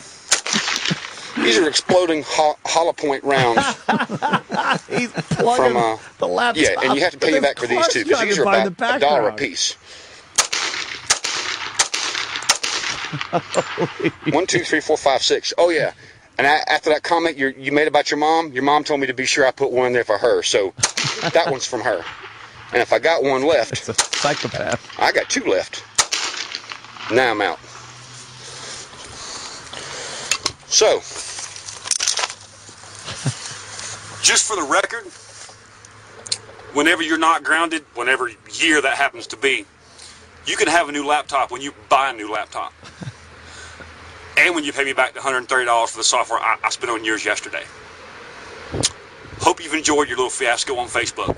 Hope it was worth all this. Have a good day, y'all. Damn. Now, I got a question, Ed. Yeah. During the video, you see all the cars driving by in the background, and now he's shooting a gun. How legal is that? It depends on what state he's in. He looks like he could be from Texas. Yeah, this, you could probably discharge it on your property. Yeah. Who knows? Wow, that this guy means business. Yeah, he does. But I like what he was doing, but he's a real dick. Psychopath. Yeah, because I know what she did is it's kind of shitty to post that. I understand a parent being really annoyed, but a certain amount of rebellion is okay. And I'm not a parent, But it's almost like as long as she's not doing drugs or drinking or Yeah, fucking she was just guy, like, that is typical teen shit. Like, I don't want to clean up. I don't want to do this. Like, it's like you're calling her out just for showing off in front of her friends. Like, why wouldn't you just let her do that? Like, she obviously didn't want you to see it. Yeah. So that to me says she's just talking shit to her stupid teenage friends. Yeah. Why are you talking to her like she's another adult? Like, why are you embarrassed by what maybe I would feel different if I was a parent, but I think he's just being a complete dick. I think he's over the top over there. Yeah. Yeah, because she's not saying I'm going to sleep with this guy. He's 30. I'm going to go out and get high, or that I would understand. Yeah. But I think he's just being a jack off to shoot her laptop. It's like,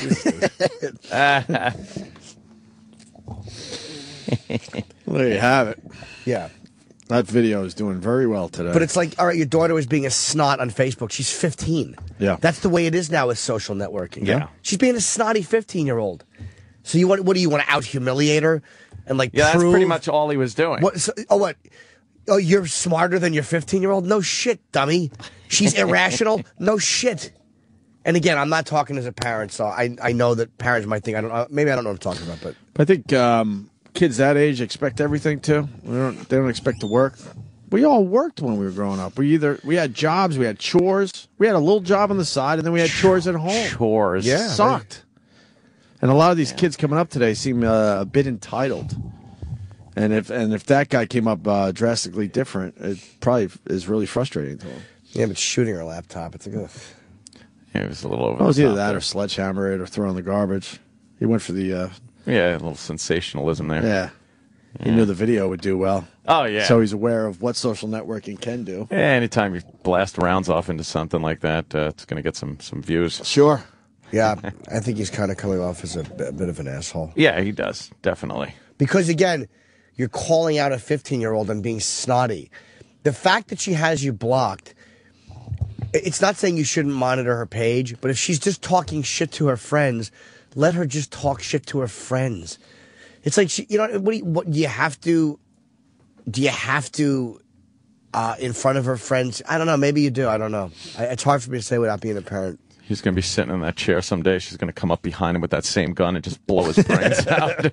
Or do you want her rebelling for real? Oh, boy. Like, if that's her idea of being... You know what the rebellion would be? That would really get to him, Jim? Yeah. Oh, boy. In person. Do you really want her... Like, to me, if that's the extent of it, her just being a fucking brat about her chores, make the video. And it was actually entertaining at one point, but then it got like, all right, you're really trying to... Yeah. We know you're smarter than her. Mm-hmm. We know that. Mm-hmm. You're her father. Call her lazy, make fun of her. Maybe she just really annoys the piss out of him walking around in her underwear. Yeah, maybe. Her bra. Maybe. I don't know. Daddy, shut up. And she's like, oh, boy, look. She's wearing a new might be a long time Victoria's coming. Secret, who knows? Shit around the house. Yeah, I don't know.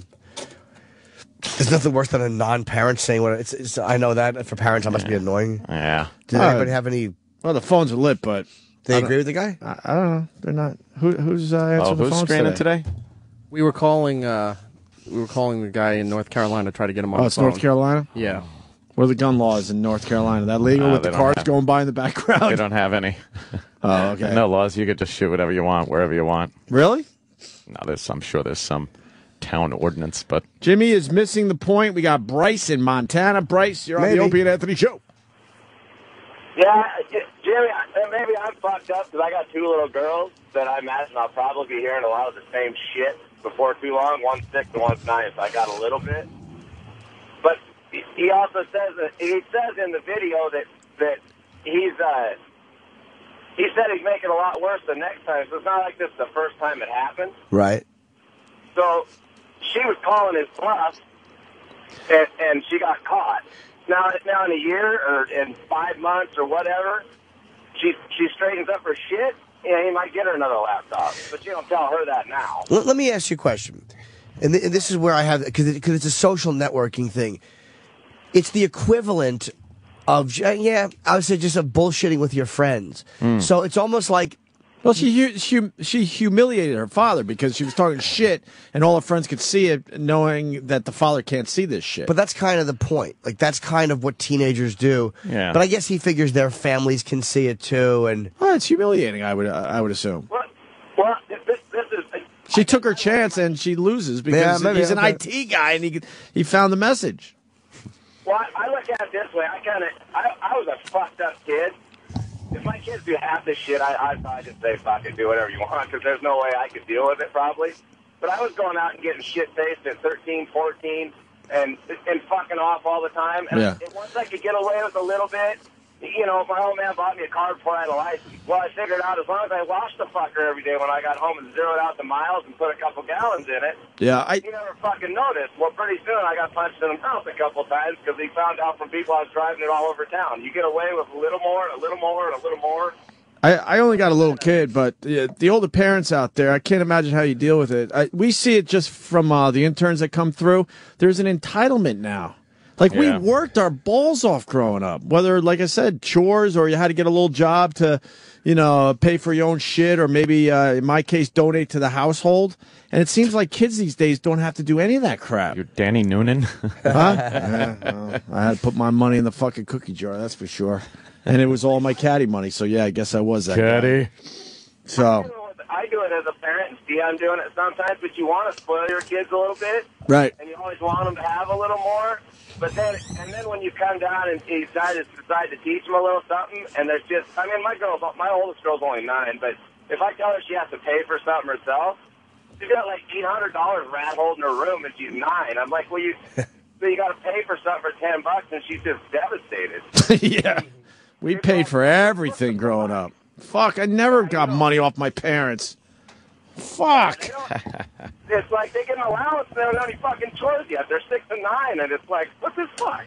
Yeah, we got paid for chores, though, I guess. A little bit, right? I had an allowance. A little pittance. An allowance? Nope. Let's go to, thank you, sir. Let's go to Dr. Nighthawk. Dr. Nighthawk. Dr. Nighthawk. Opie, you are 100% right. There is a sense of entitlement. And, Jim, if she wants to talk shit to her friends, that's one thing. But now it's on video only forever. It's there. Oh, what the delivery there.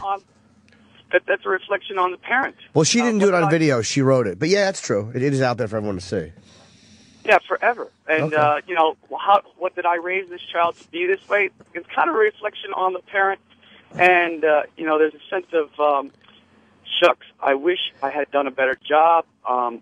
Let's stop this while it's going now, and let's put a stop to it, and let's start correcting the wrong. Well, I do agree with Jimmy a little bit that it didn't seem like her behavior was that completely out of control. Yeah, she was just being, to me, she was just being, and I'm not even 100% committed to my point.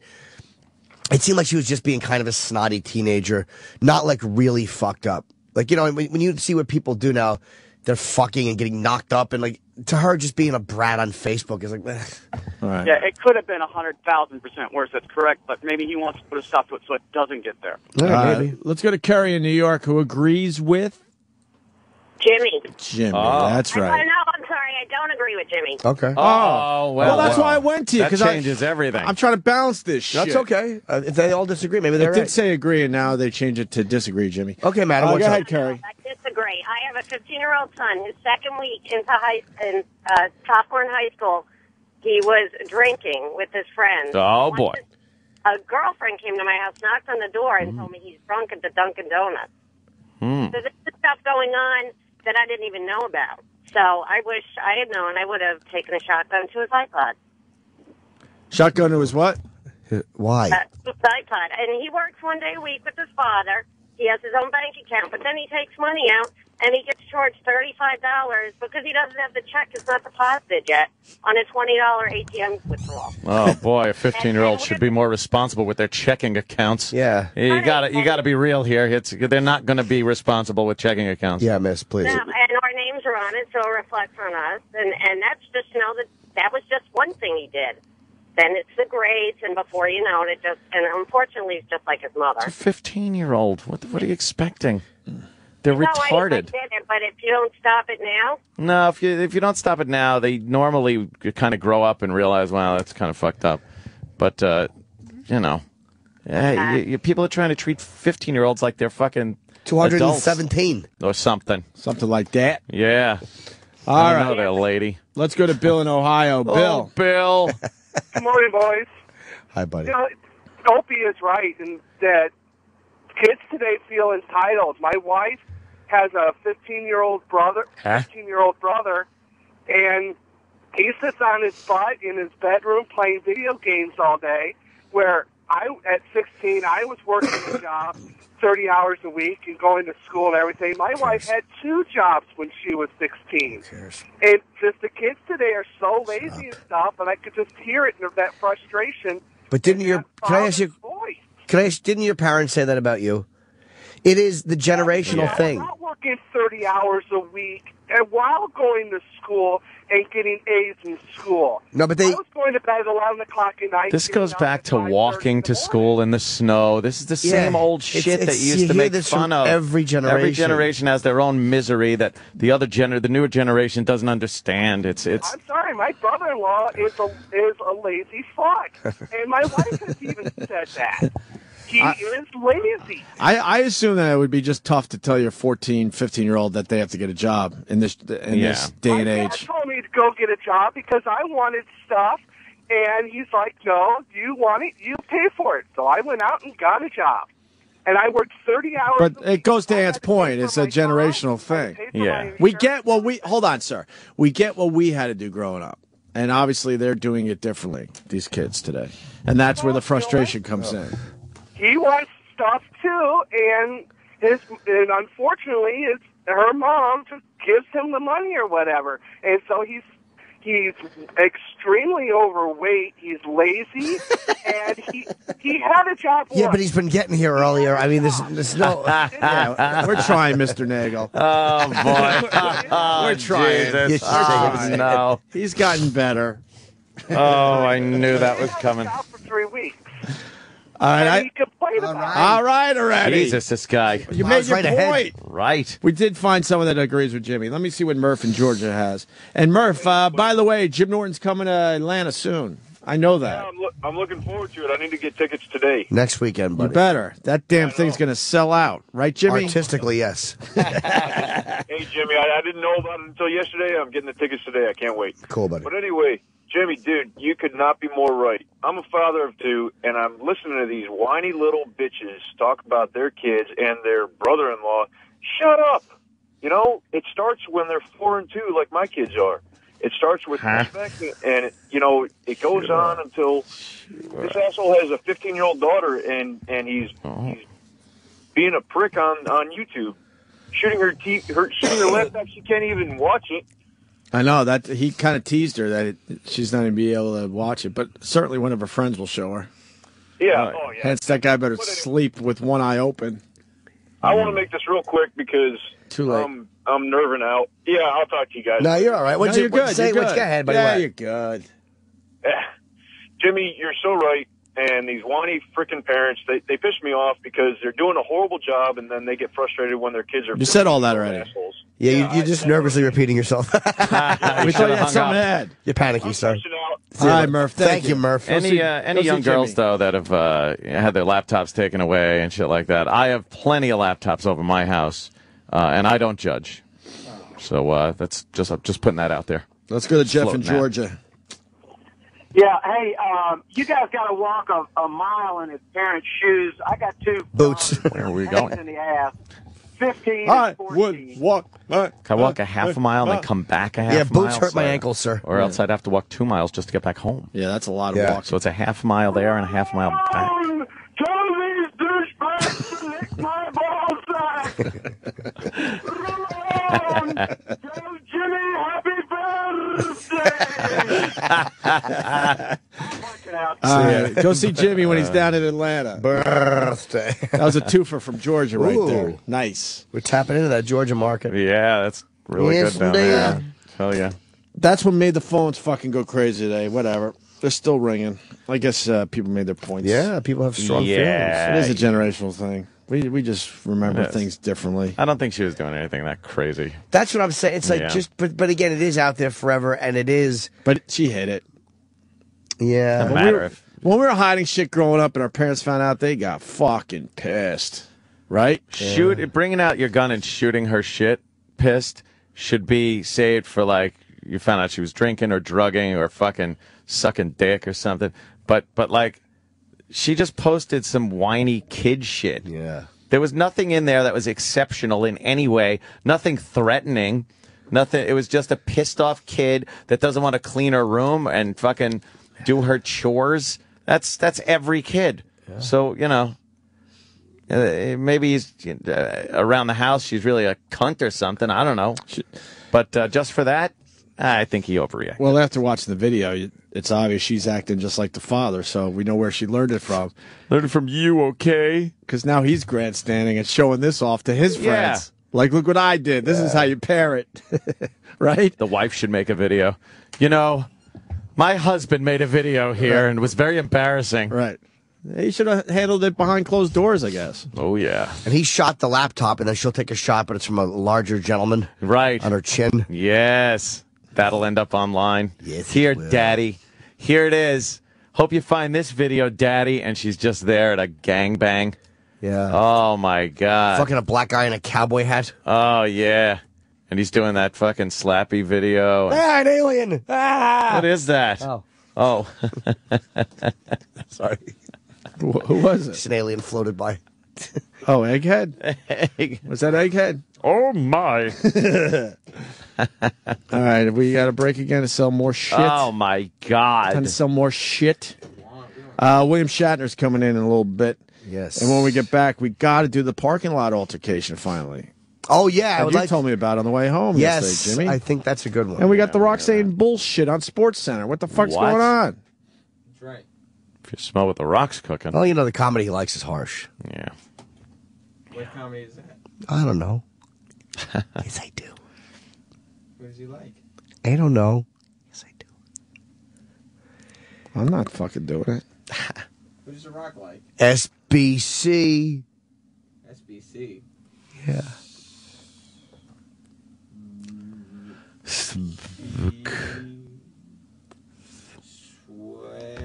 What are we doing? I was sounding out. Sirius XM. This is the Opie and Anthony Show.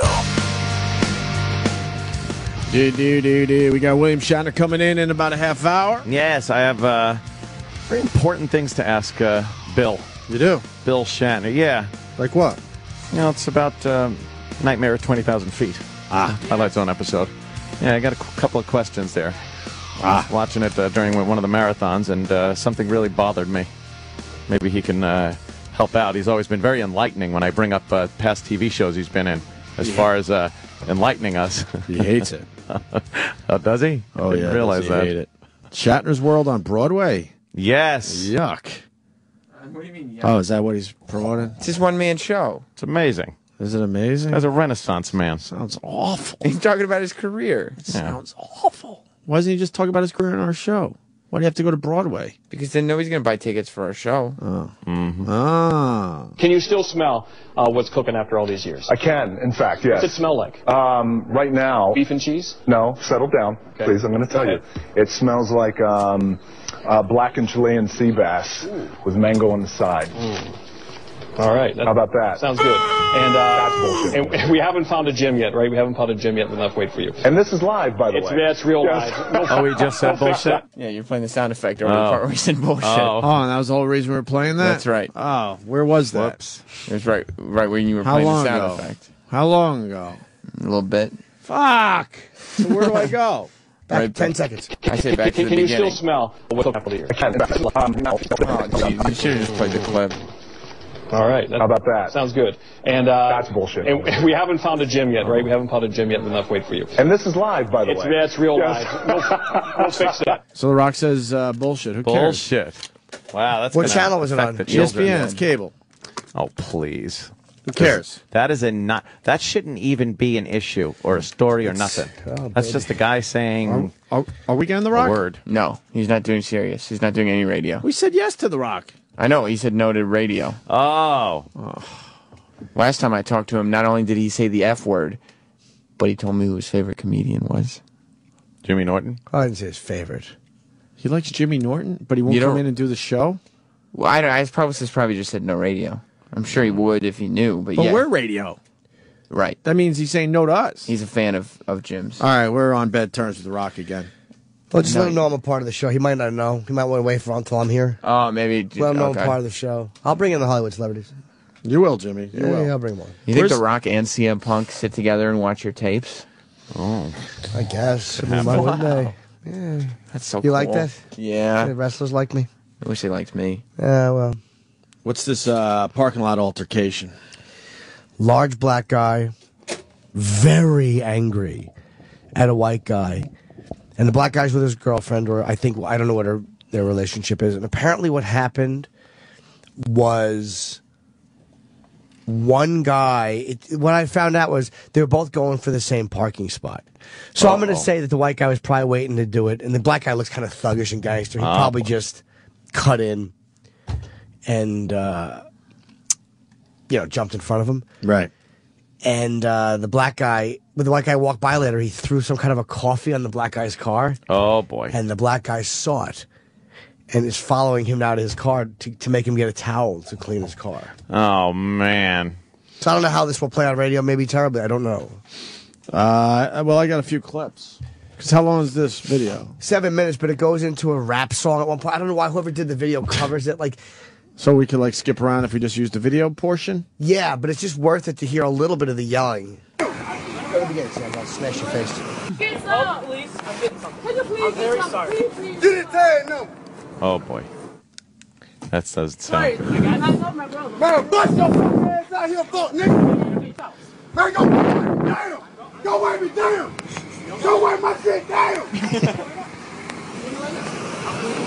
Get your ass, nigga, right now. Stop talking and wipe my shit down. Wipe me down. Why's he call him a nigger? Wipe me down. Get the fuck up talking to me and wipe my shit, bitch. And then the volume drops out. And now we can see the white guy wiping his car off. Oh, man. Wipe. Dick, move on. Wait. Someone breathing? What's wrong? I don't remember that being all that breathing in there. Maybe it was there and I just didn't notice it. So This guy is now wiping down the black guy's vehicle. And it seems really unreasonable. But he threw the coffee on the car. Oh, he did. And he got caught. That's what you learn. Yeah, he threw. You got to make sure no one's looking. You got, yeah. Talking to wipe. Can you just please be quiet and wipe the car, please? I'm wiping it right now. Dang. Well, if somebody does that to my car, I'd have been pissed. Man, shut the fuck, man. Wipe. This guy is scared shitless. All this shit. I'm wiping Wipe all this shit. I got paper towels. You need water, because that drank the sun. Oh, yeah, absolutely. I said, shut the fuck out your ass. Stop talking and wipe all this shit. No point. Can I see your phone? I'll tell you what I'm going to do. Let me see the phone, Kevin. Listen. Wipe this shit. I'm going to Wipe go in this the car, shit. and Wipe this shit. then I'm going to give you money to get it detailed. I'm going to give you cash to get it detailed. Holy shit. He is petrified. He does not want that big black guy to punch him in the face. And he really, and that guy, if you see that big guy pointing, his fucking forearm, that is a worked out forearm. And the black guy is getting right in his face and screaming, but he's not. We discussed the video on the way home yesterday, and I think that I think that this guy might be on parole or something like that. That could be perceived he as is threatening him, as but he's not physical threat. Absolutely, Yeah. but he's not hitting him. It doesn't matter. No, but he's right to be pissed off, and he wants his shit cleaned Oh, it off. is right to be pissed off, but let me tell you, you could use some force back at that black guy just on the way he's acting. You could. Oh yeah. But it's funny to see this guy. I can't. Oh, this guy's just a cowering, scared white boy. But the way he's trying, I love the way he keeps trying to go. No, I'd be pissed too. Yes, sir, I'd be pissed too. I'll shine it up for you. What do you need? Dick sucked. You got it. Whip it out. He just keeps trying. Yeah. To connect. Oh man. And the girlfriend knows that her boyfriend or whatever has a fucking rage issue going.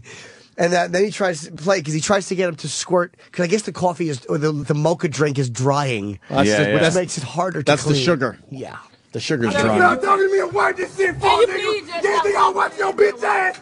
You think I'll wipe your bitch ass? Wipe this shit. Please, all right. I'll give you money to get it detailed. Yeah, you think I'll wipe your fuck ass? Wipe this shit. Money to get it detailed well. As well. Just don't shoot me, sir. Oh, you're gonna need that true coat. Just don't kill me, sir. Jim. If you would spray the windshield. Man, we gonna get this shit detailed too. Wipe this shit. Wipe this shit. Stop talking to me. Wipe this shit. Stop talking to me and wipe. Wipe this shit. Wipe this shit. You can spray this. It would help. Can you just stop talking and just wipe the fucking car? If you could spray it, it would Just help. please, sir. Can you just please? This woman's like, look, you want to get your ass beat. Yeah, because she's getting in between the two. She's begging him, Yeah. just shut up, please. She knows what he's capable of doing. Yeah, she's seen some shit. Please calm down, bro. Calm down, bro. Calm. See, she is trying to help. Hello. There's a parking spot right here, and this man tried to get it, and we seen it first. She's on the phone explaining what happened. We seen it first. We seen it first. Now the security guy's pulling up. I thought he stole my spot. The white man out here, he done put water out on the car girl. I was a dick. I was being a dick. He called his I sprayed something on his Just truck. left the bitch ass home. Yeah, he got mad. They gave my money home, man. We ain't talk about it. They gave my money. I said, bitch, hey, home. Just tell him to give what he owed. Just tell him to give what he owed. Just tell him to give what he owed. I'm gonna give him money to Just tell him to give what he owed. Give him what he owed me. Bro, wait, please. This motherfucker wants some money. Bitch ass crap. I'm trying to. He won't calm down, girl. He is fucking mad. Go to that. Hey. I be I ain't gonna go to mad that. too. Give me my money. I don't give a fuck. Give it to me. Now he wants money. Now he heard money and Wipe my shit down. wipe my shit. He got Good mad morning, because good of morning. that. We got the motherfucking parking spot. Then when he goes The down to Perkins another spot. parking spot, he get out his motherfucking truck, come over here and pull his I'm telling you, motherfucking huh? Loco Choco, whatever the Moco Latino shit Choco. on the motherfucking car. Yeah, but he What ain't the fuck you wiping work this for? shit off. Oh, he going down, home. He going down, home. I'll be fucked He's up down, dirty back to be his motherfucking man. I'm trying to goddamn hold him. I can't Why just isn't hold white guy him. running away right now? First of all, running for his Pause life. this. White guy is not athletic enough. No, to white get- guy's a little chubby. Well, plus his car's somewhere. Yeah, and they know where his car is. right. They His follow car's him. probably Oh, okay. right next to it or close by. And that guy was funny because that guy's like, "You didn't think I watched your bitch ass? You didn't think Yeah. I watched your?" He just saw him do it. He must have been like, that motherfucker here. Oh, no, he did! And just was infuriated. I'd be like, excuse me, I have some professional cleaning fluids in my vehicle. I will go there and come back and just peel out, leave. That guy, the guy would have stood behind his car. Yeah. And that guy, then you can see the black guy's also. Because I'm a gangster. He likes the attention of he's being angry and the girl's on the phone. Oh, yeah. So it fuels it's you. that drama that black people love so much. But any argument you have, No. and he knows kind of technically he's in the right here. Right, so he's got it locked. So you ever argue with your chick and she admits she's wrong about something? Like you got her so dead to rights and she's always right. This guy is probably so used to being on the wrong end of it that when he finally justifiably has a guy, he is going to fucking He is going to milk say, it. wipe my shit 20 my times. shit, that big Wipe my forearm. shit. I love the nervousness of the white guy. It's Dude, classic. And we'll I'm gonna get a detail. We're gonna get a detail He's for you. selling it. I got paper towels. Yeah. Got paper towels. Get a detail. But the guy- that was dumb. That was dumb on my part. Dumb. I Very was dumb. a dick. I That- sprayed it the was car. dick. I understand. Oh, boy. But I'm amazed at the restraint this guy is showing and not hitting him. Like this, and believe me, this guy could get past his girlfriend if he wanted The to. second that white guy would have done anything that wasn't the equivalent of a dog tucking his tail between his legs and bowing to the alpha dog in the pack, that motherfucker would have ripped his throat You're out. probably right. Yeah. But he's still not ripping his throat out. Yeah, because this guy is bowing to him. But yes, but he also did throwing a mocha drink on a Yeah. big black guy's car is punch in the face offense. Oh, yeah, you're right. And he's not getting slugged for it. And this guy wants to hit him. He probably wants his shit wiped. He does, but I'm wondering why is he not hitting him? Like I'm amazed at he's obviously you could tell he's worked out if nothing else. Yeah. Is he on parole? Is he afraid of killing this guy? Maybe. Yeah, because the girl getting involved makes you think, oh fuck, this guy obviously could do some damage. And who's filming? I think it must be a third person that's with the black couple. Or someone that just saw it. I love these guys on Twitter. I don't care how big someone is. I would not put up with that shit. Yeah, right. And who the fuck is filming? Of course you would put up with that shit. It's easy to say that. This guy's scared out of his mind. He got caught. He didn't plan. I see myself in this position because he didn't plan on having a confrontation with a guy who probably runs a gang in a prison yard. He's just going to the mall. He didn't plan on getting caught. No. Oh. There's a little bit more. He was hoping it was a little old lady in the car. I would figure out my odds if I could outrun the person. You ain't outrunning that. And then at that point, at that point, I think I'm fucking cleaning his car, to be honest with you. Oh, man. Yeah, let's hear more of this. 510. Man, ain't no need to be talking, man. Just give me my shit. What you want him to do? He want his car. I ain't know what she want to do. Give me my shit. Bro. Man, I don't give a fuck who you get out here. I want to press charges. I want to press charges. Police coming. Take your fucking ass to jail. Let's do it. Let's do it. I said, bitch, I want to shut your bitch ass. Fuck ass cracker.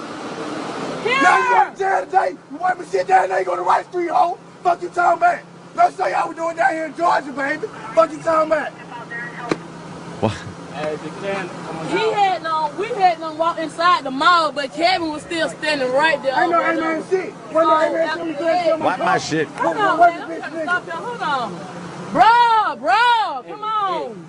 He on the streets at fault. Man, fuck that shit. That whole nigga didn't think I was watching. Why you put that shit? Yeah, he really did. White boy. It's always about white boy and cracker.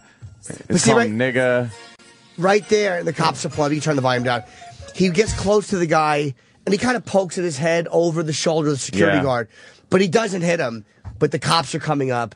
Yeah, the cops are running. That would be hilarious. Just dump on the black guy. Is that what they did? They put him in cuffs. But they don't know. They don't know. They're just coming up to the scene. They just see him yelling. But it's amazing. Here's what interested me. Maybe I'm overanalyzing it. But in the very beginning, he goes, get his tag number, get his license number. And then he's going, I want to press charges. It's like he likes the fact that he's on legally the right side. The right side. As the cops come and just put the cuffs on him immediately. Even though he's being menacing in his world, that's not, I mean, he's menacing him, but he's not beating the shit out of him. Yeah. Am I overanalyzing this? I would love to fucking hear from... I don't know. Maybe there's no answer. Is there an update to this? I don't know. His name is Kevin, obviously. I just caught that. Somebody's got no info about the guy. The woman saying Kevin was watching him, which is either the video guy or the... The guy really didn't have a leg to stand on, that he did dump the shit on the guy's car. I mean, you know, if there was a situation where a black guy like that or anybody is yelling at you to that extent and you didn't do anything, that would be 5 steps back and draw on him. And then just say, look, you know, you're threatening, you're menacing me. Leave the situation. Leave. But that was it's a very interesting thing that's happening there because of the weird shit the black guy is saying, and he's not, and believe me, he could get by. He's a big dude. Wipe my shit. Wipe my shit. That's so degrading. Yeah, it's either humiliation, or you fucking. You're sipping your beverages through your food through a fucking straw for 6 months. Yeah. You did notice the black guy did the gun thing to the white kid's temple too, right? At the very end there? With 2 fingers, he went like this and put it to the kid's head. I don't take that as a gunshot threat. I think that was more of a point. No, I'm just saying it was in the video. I didn't even notice it, to be honest with you. It was absolutely in the video. But it was split along racial lines. I loved how white guys were going, well, you know, he did something wrong and he acknowledged it. Yeah. It's like that doesn't... The guy caught him, a guy who can beat your ass, who catches you throwing a mocha drink on his car. Terrible. This guy's saying the video's fake. There's no fear in the white guy's voice. Are you kidding me? Shut up. But you don't know fear then. He's like, okay, we'll get it detailed. Yes, that was a bad move. World Star Hip Hop doesn't have fucking fake videos. That guy's terrified. Absolutely. And you wouldn't write, by the way, if you're writing this, you wouldn't write. And look, I was a dick. Yeah. You wouldn't write that. You'd write the guy more scared. You would write him more scared. He's so scared he's maintaining. Right, he's petrified and he's just trying to keep from getting hit. The way he goes like, yeah, we'll get it detailed, and like they've already agreed to it.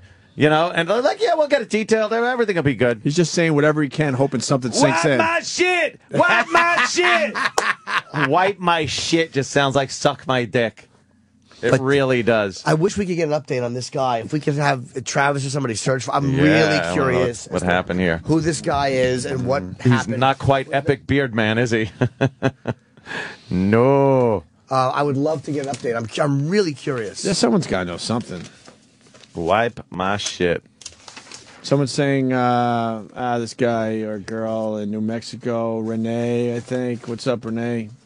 I'm not a girl, idiot. It says Renee, idiot. I don't care.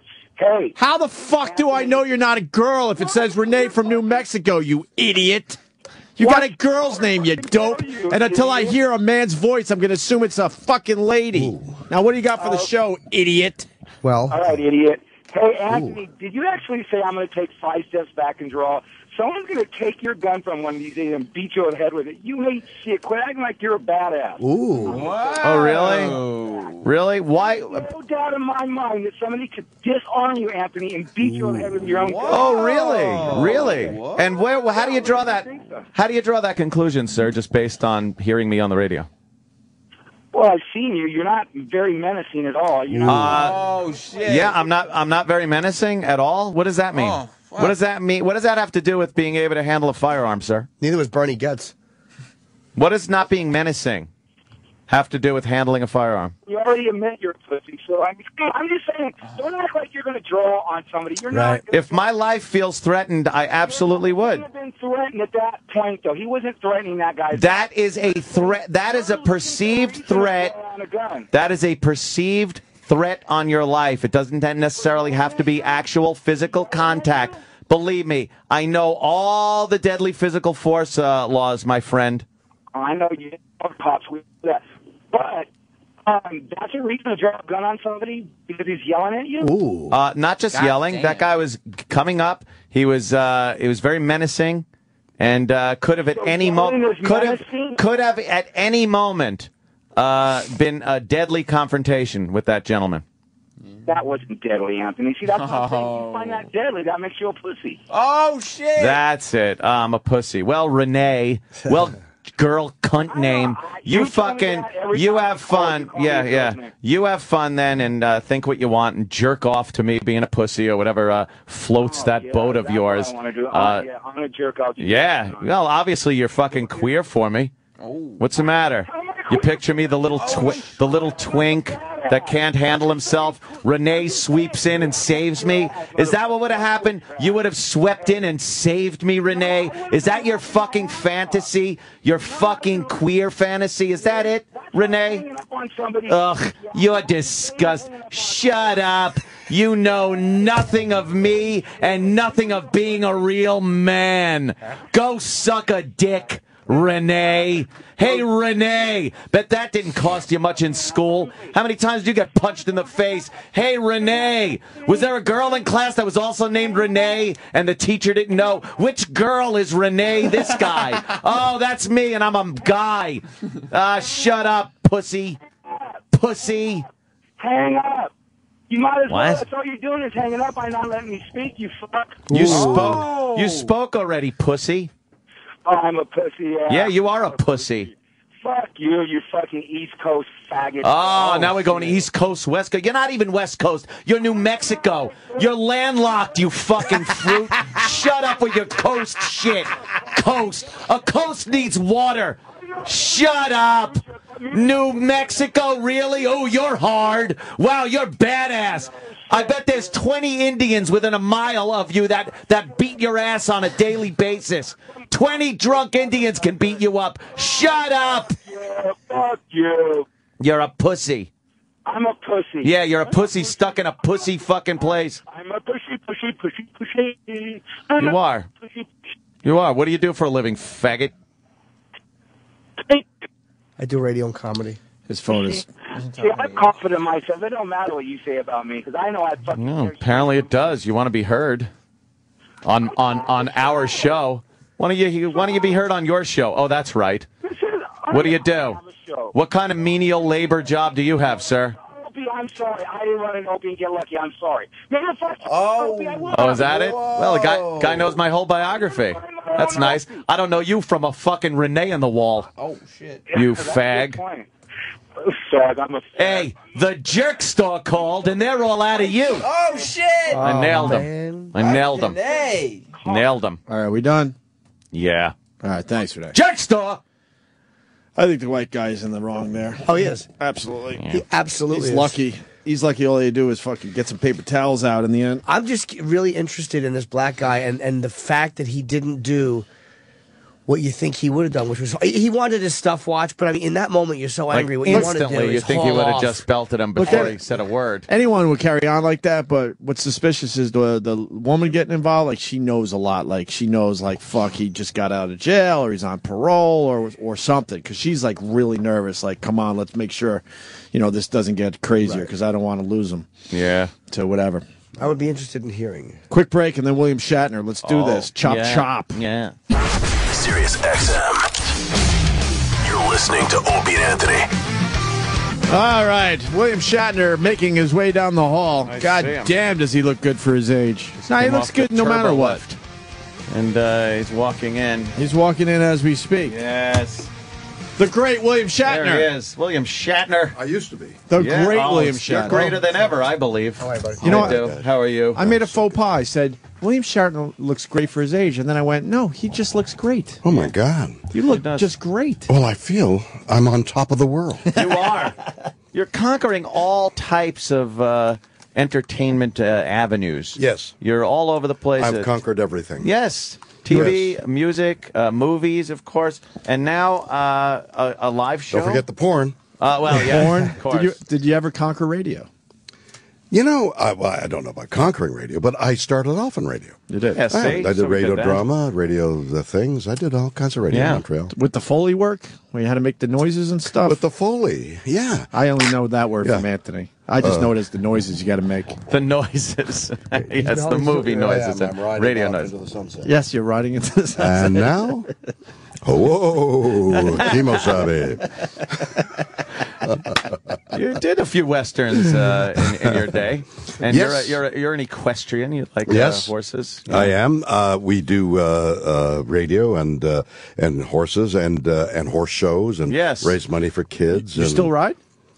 Still, my greatest achievement, my singular greatest achievement in my lifetime is I won a saddle in a horse competition. I got the highest points and something or other, and they gave me a really good saddle.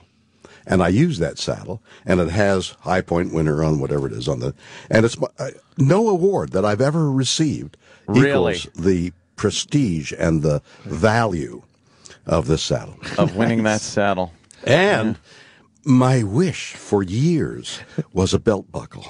If only I could win a belt buckle. I would wear it instead of around my waist. I'd wear it around like a tiara. Around your waist, if you've got any kind of a pot, your pot spills over your belt buckle, right? Yeah. So it's disguised. There's a little sliver of silver beneath your belly.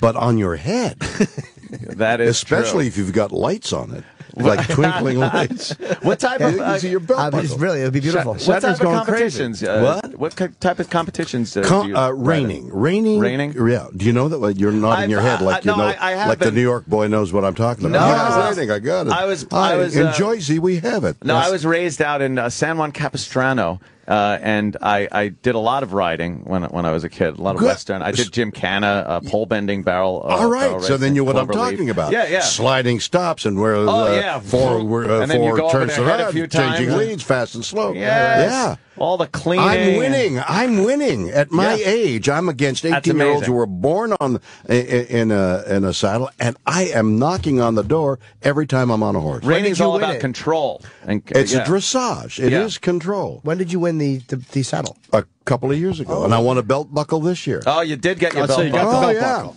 Oh, nice. yeah. Why aren't you wearing it on your head? Yeah. It is. People think it's part of me. A belt buckle, that is, because in riding, a belt buckle is a very prestigious award. Like exactly. in you see these cowboys with their big belt buckles. I mean, you could buy a belt buckle that says, good, or New York City or something like that. But it doesn't say champion. When you win it. It's like getting the Academy Award. It is. Yeah. You're into so many things, and boy, you haven't slowed down. It's great. What's this Broadway show about?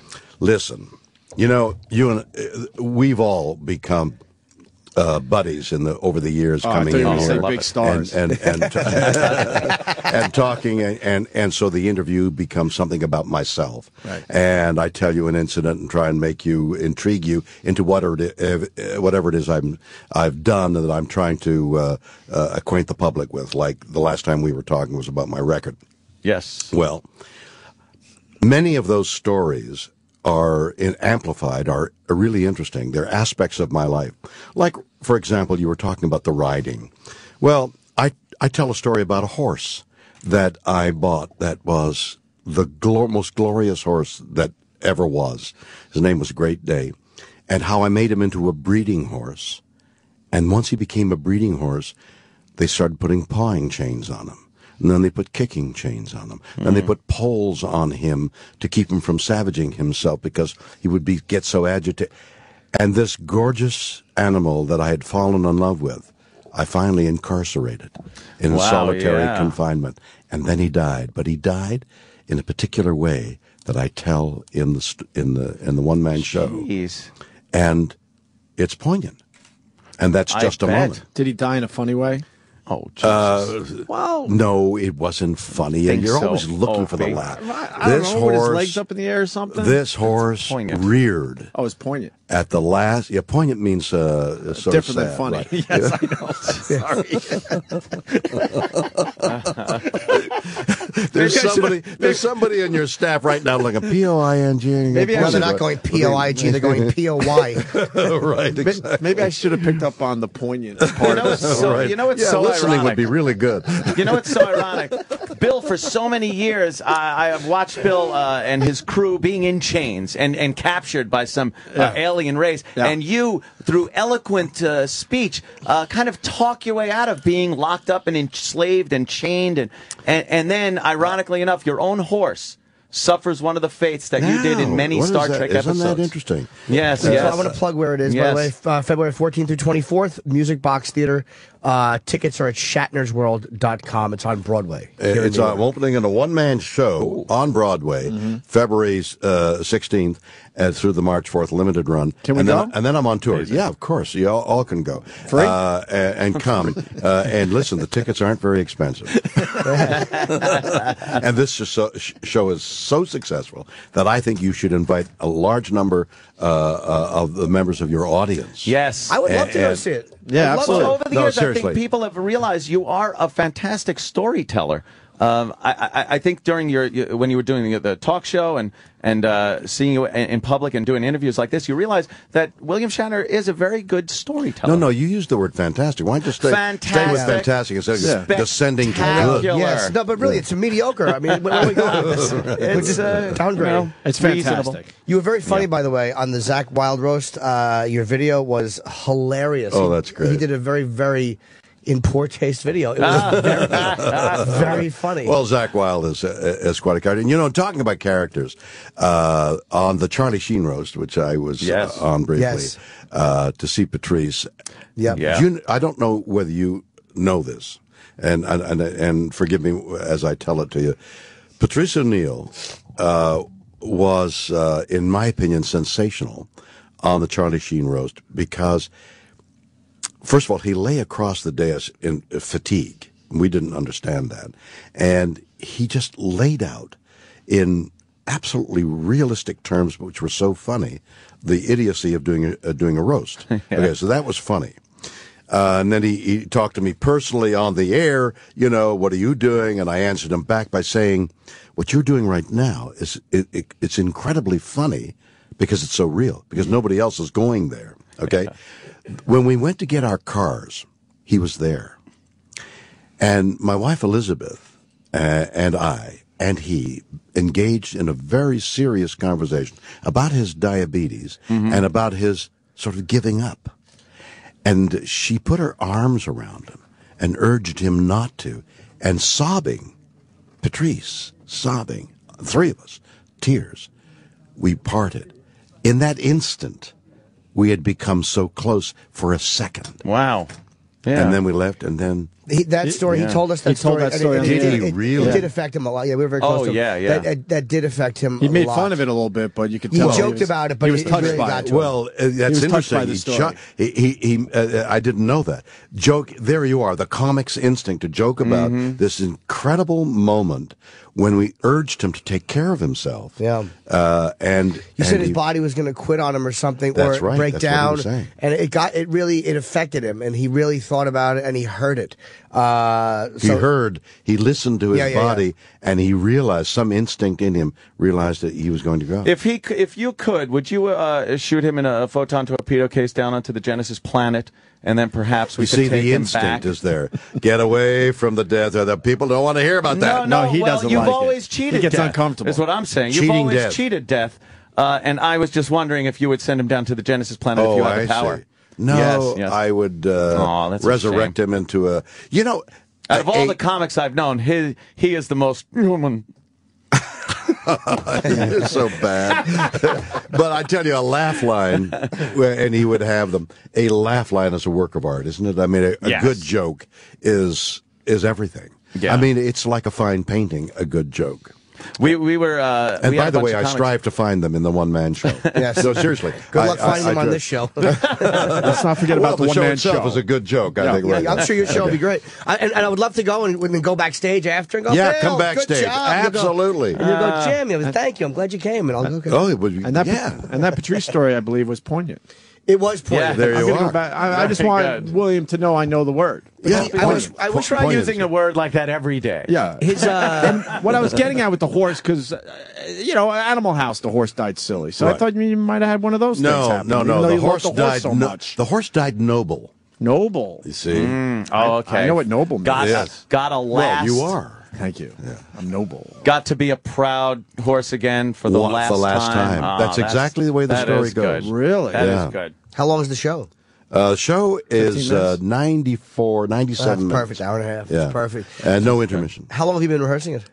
Well, I toured it in Australia. I toured it in Canada in a somewhat different form.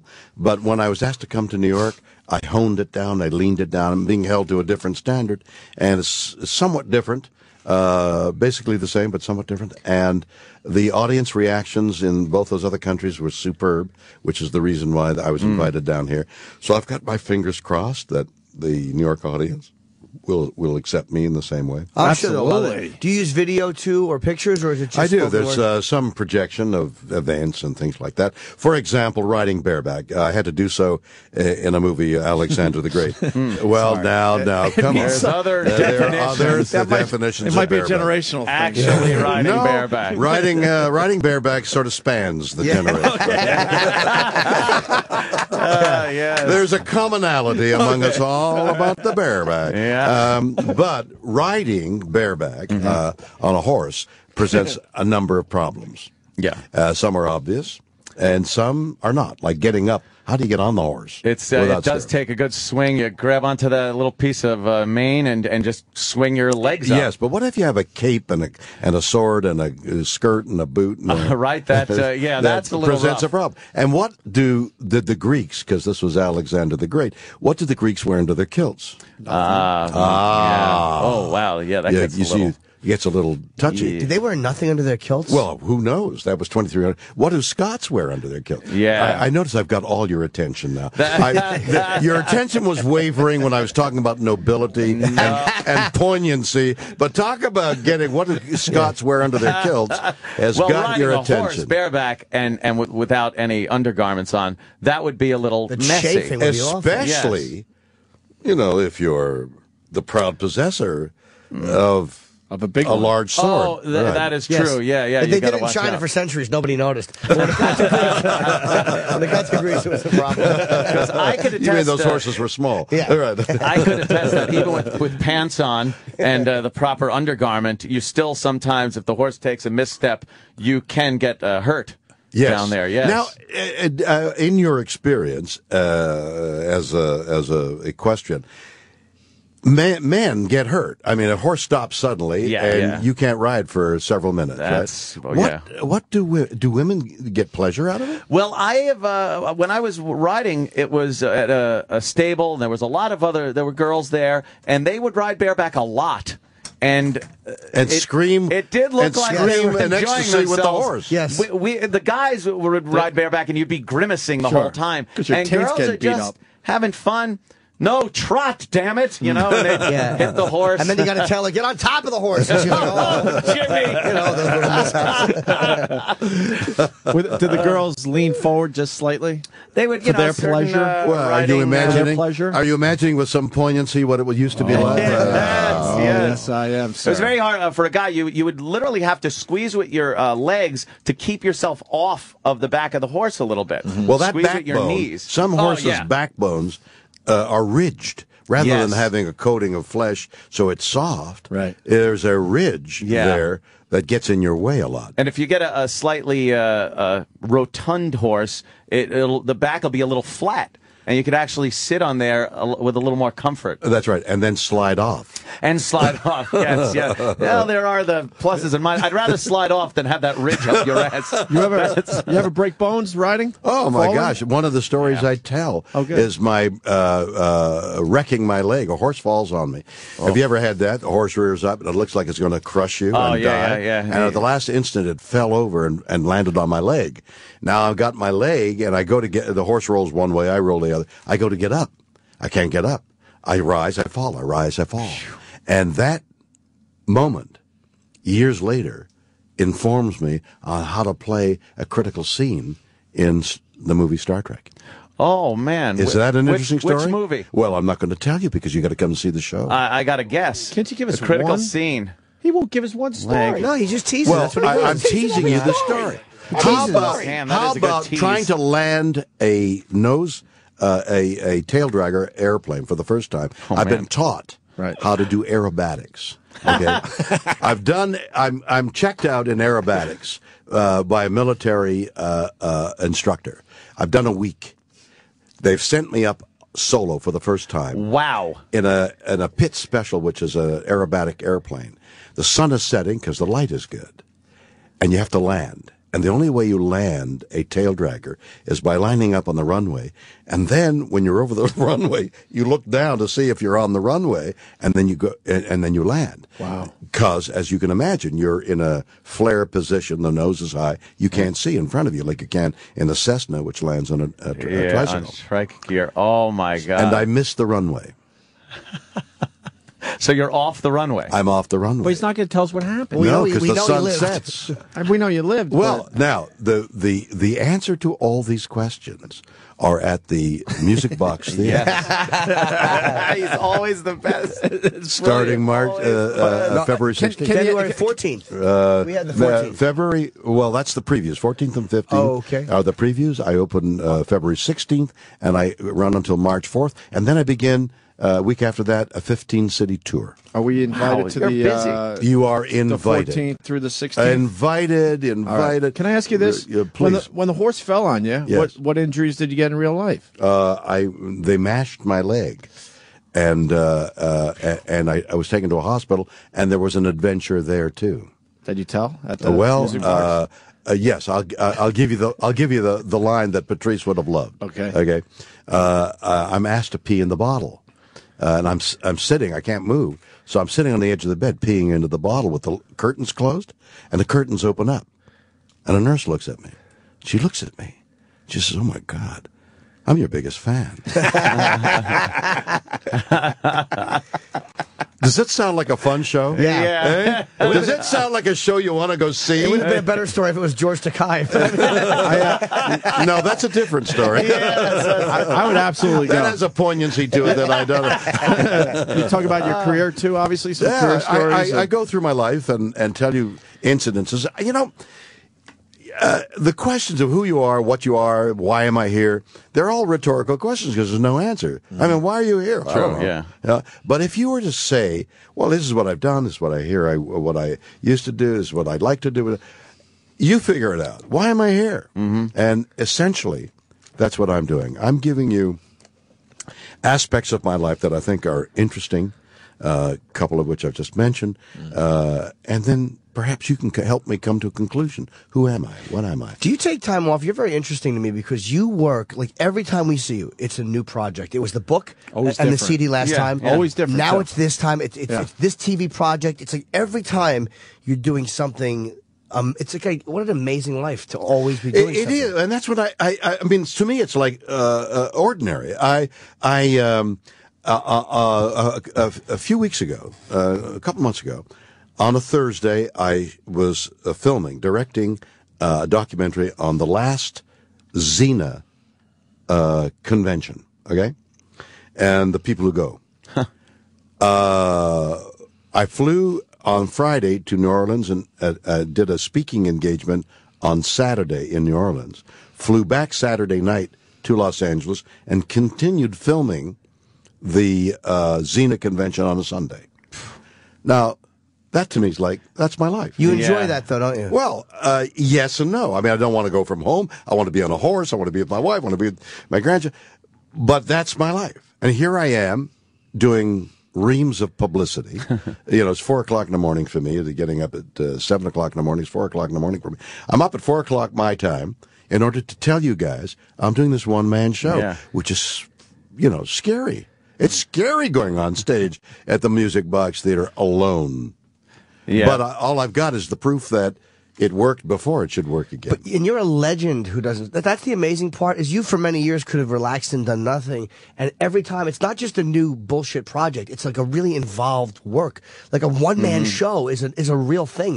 That's 90 minutes of performing alone. Right. And you've transcended the Star Trek thing. You've gone beyond that to become. You're William Shatner. It's not like, hey, it's Captain Kirk. You've worked on so many other projects now. That's part of your life, but it doesn't define you anymore. And that's exactly one of the themes of the one-man show. Oh, okay. I speak for about 15 minutes about Star Trek, but not, Captain Kirk. And I talk about aspects that you guys wouldn't know about, like how my relationship with the National Aeronautics Space Administration, NASA, my relationship with them and what happened, like the last wake-up call on the last shuttle. On the last morning, I woke them up. Oh, right. Yeah. Wow. So it's a wow. And that's what I hope you'll say time and again in this one-man show. Wow. Well, all the years you've been famous, who was somebody that was a fan of yours that you were surprised about? Like, hey, I'm a big, I grew up watching you, I love you, and you're like, oh, Jesus, I really have made it. You've just surprised me. Well, Jimmy Norton. No, but I'm not a fan. That surprises me too. I guess what Jimmy's saying, you've met everyone, but has there been one guy where you went, oh wow, now I'm impressed? If I said President Obama, would you believe me? He's a big Star Trek nerd. He said, I'm a big nerd for Star. He said he's a big fan. Like, and that's got to be kind of amazing. Have you met Obama? No. So you don't believe me? I would believe that. All kinds of people from every walk of life. It just absolutely surprised me. I'll tell you one. Yeah. I had to do. I was going essentially around the world in order to film. You were in orbit. I was in orbit. No, don't say orbit. Say Priceline.com. Oh, damn. That's damn. That Priceline.com. Wow. Oh, I know. I got that in, didn't I? Yes, you did. You certainly did. And in the roast video, too. I couldn't be there because Priceline doesn't book direct flight. Yeah, you were very funny. There was a time that company was going to crash and burn, and then all of a sudden it came back. It did. It crashed and burned. It It was did officially crash and burn, right? It was the .com bubble. Yep. And I had all this stock. And I couldn't sell it because you're tied up when you're an original member. Yeah. And so it crashes and burns. Stock's worth pennies. So I sell it. It's worth pennies. Oh, man. It came back. It came back to whatever it is now. Can me and Ann talk to you about it again? That's the first time we met Shatner, and you don't even remember because, we were just nobodies. I remember every moment on the Opie. Anthony actually imitated you before and had to introduce you on stage at the big Priceline We're All Millionaires party that we had to go to. Oh, really? But we didn't have the stock like everyone else in the room. It was a big warehouse, north of the city? Yeah, you were.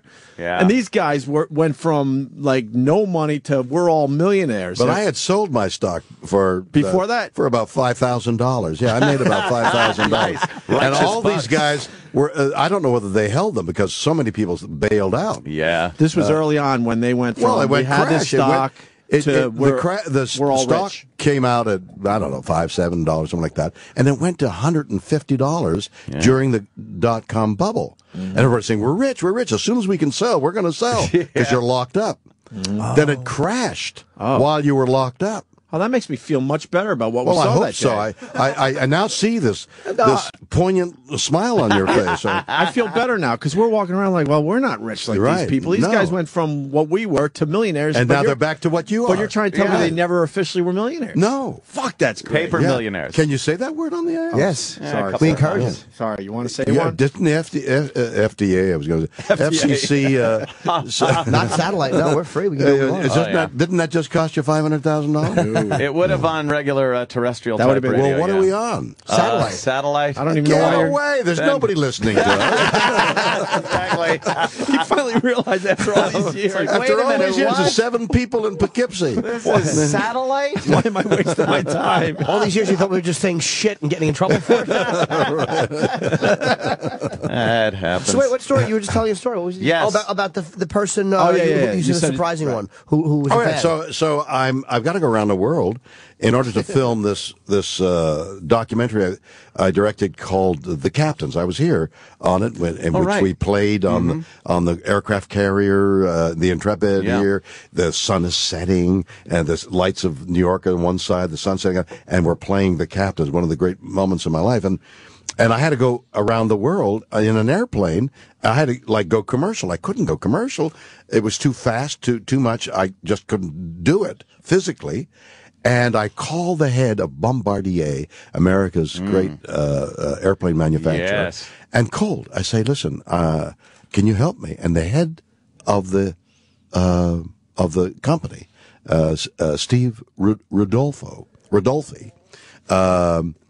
says, I'll help you. And he lends me an airplane. He lends you an airplane. And I land in Toronto to pick up equipment and stuff, and he meets me at the airplane. He says, I would not have become an aeronautical engineer and thusly move up the company to become CEO of something or other there, if it hadn't been for you. Wow. Oh, man. Is that a wild That's thing? a good trade-off. It was a great trade-off. Yeah. Of course, the Bombardier airplane is featured in the documentary, but what an extraordinary moment. But to be able to call the head of an airline, that to me is the greatest part. Like, I just called the head of the airline. It's fun to be you. Who do you get to call, Jimmy? But I had a Volkswagen, sort of an expensive Volkswagen, and the transmission fell out. And here's the payoff for them.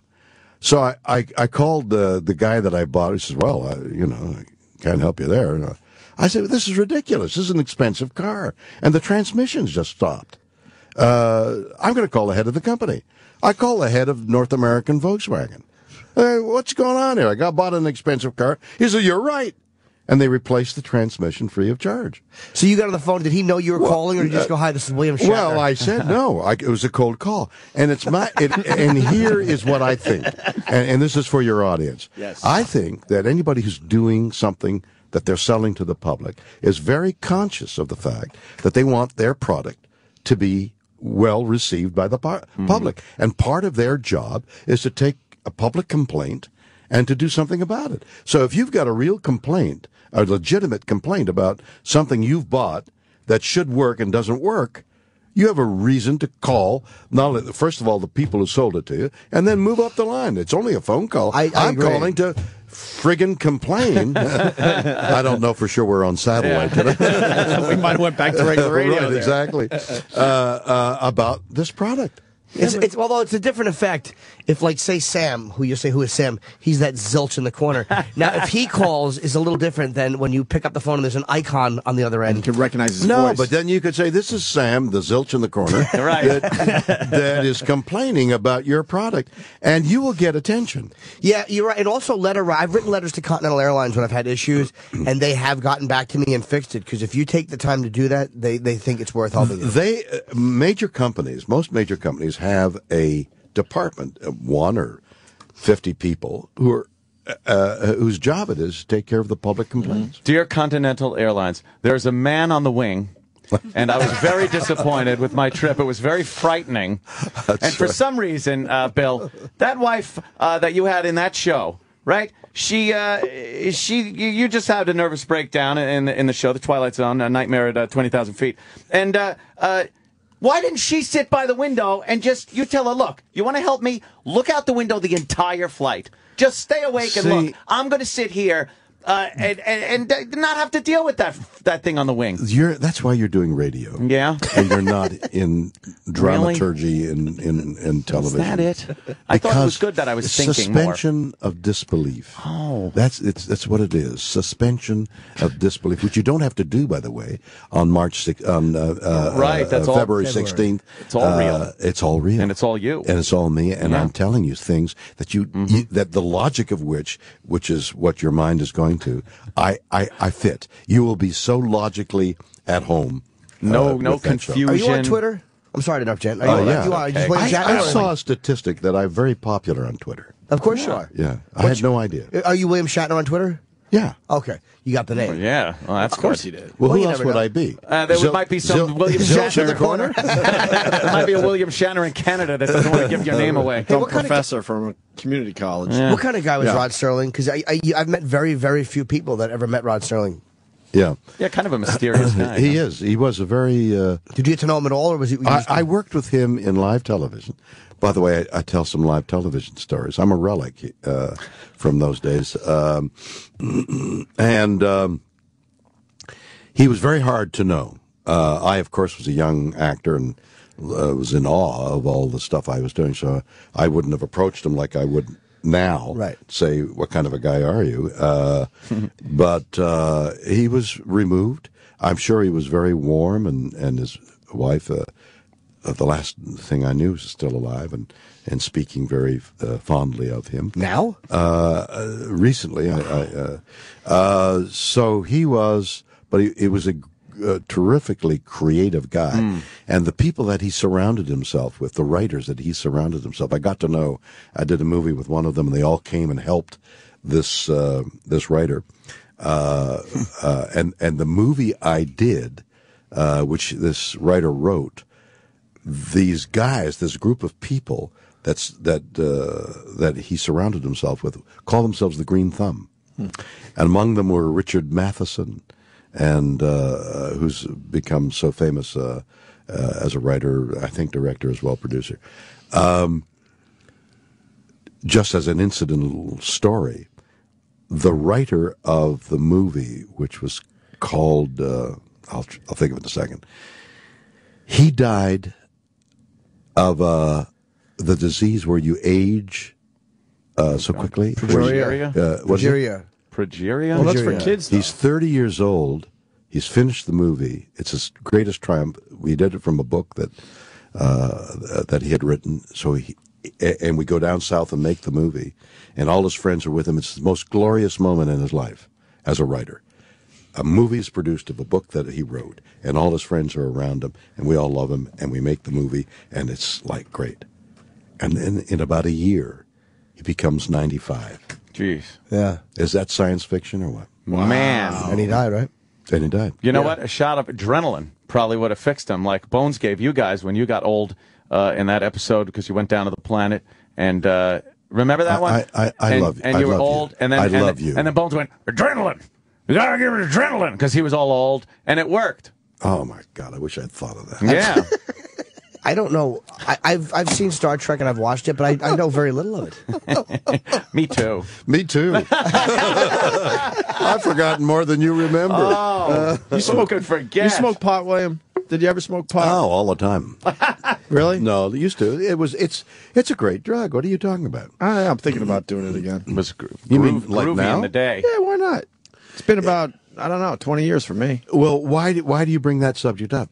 I don't know. You just kind of... Just introduce the subject. You kind of laugh at things. Oh. Well, like a pothead would. You seem high in a good way. And you seem a little high right now. No. I'm drinking tea here. Okay. No, that's me. I take decaffeinated beverages all the time. Yeah. My coffee is decaf. I don't need caffeine. And I've been actually, other people have said that, you see, but I don't take drugs anymore. Yeah, I've been clean for a really long time. Yeah, occasional grass cigarette in the day. It was terrific. Now the younger William Shatner that you were talking about, like doing the Twilight Zones and stuff like that, and now, what would you say is the biggest difference that let's not say age, we'll say experience has given you between those years? Well, on the show, on the one-man show at the Music Box Theater, I talk about going on stage as an understudy without any rehearsal in the longest speaking role in the English language. Oh man! Okay, I'd only rehearsed it because I was in a little room at the theater. I lived in a small one-room thing while I was at this classical theater at Stratford, and I was understudying Henry V. And I was drilling it for some reason. I don't know why I was drilling the words into my head. But there had been no rehearsals because we were playing at night and rehearsing something else during the day. Understudy rehearsals were going to be held weeks from now. But for some reason, I was drilling these words, and every time I came to a loud speech where historically, the historical drama, there was this declamation, once more into the... I'd go into the toilet and flush. I'd sit in the john and flush the toilet so that nobody would hear me. Right. And then went on. I was asked to go on in a role, in the largest speaking role in the English language. I went on without any rehearsal, without ever having done it out loud before. And how did it go? It went extremely well. I'm telling you that because I was a callow youth. And arrogant, I guess, to say yes. I mean, how could you possibly say yes to something like that? Because I was asked, will I go on? If you were to ask me now, my response would be, are you crazy? What? Well, that's the dumbest thing I've ever heard. How can you ask somebody to go on who's don't even know the names of the actors that you're acting with? How long is the part if it's the biggest English-speaking part? You mean in terms of time? Yeah, or what makes it the longest? It's all these set speeches. That Henry V, it's a historical drama written by Shakespeare that celebrated the English victories over the French. And so he just starts yelling and screaming about how good it is, every other page. Can you do the Shakespeare accent now at all, or do you do that long? Shakespeare accent? Well, yeah, that's not that English accent. Well, no. See, that's one of the fallacies I think about American and Canadian actors, for that matter. You assume you've got to say be English. You've got to do it. Why? I said accent incorrectly. I meant to say the I'm dialect. so glad you said accent. Gave me something to say. No, but you were very good too. You sounded British. But no, I meant the dialect, like the way he would come hither. They would talk very odd. Come hither. I'm really not making a good point. No. And he knows what I'm saying. He's watching me swing. I understand exactly what you're saying. Get the universal translator. The iambic. Like you spoke to the Gorn with. See, that's why I think he smokes pot. Filled with trivia. Listen. His life is trivia. We're getting, Bill, it is. We're getting killed. We got to get him out of here. Iambic pentameter. Yes. Shatner. Here we go. Shatner's World on Broadway, February 14th through the 24th. But it starts. The public starts at the 16th. Okay, at the Music Box Theater. 14th to 15th are previews. 16th is the open. 16th through the March 6th. We have the 24th, but 16th through the 20. 16th to the 4th of March. 4th of March at the Music Box Theater. Tickets at shatnersworld.com. We're all going. Absolutely. We're going to see our dumb faces. That'll be great. Come backstage, great, man. And we'll trade trivia. Oh, I'd love to, Bill. You're a great storyteller. This is going to be a very, very fun show. Yeah, that's what it is. You can convey a story, make it very compelling. I like that. Sure. Great. You've always been great here. Thanks so much, Bill. Pleasure. Thank you for giving me the opportunity. All right, we got to get William out of here. William Shatner, everybody.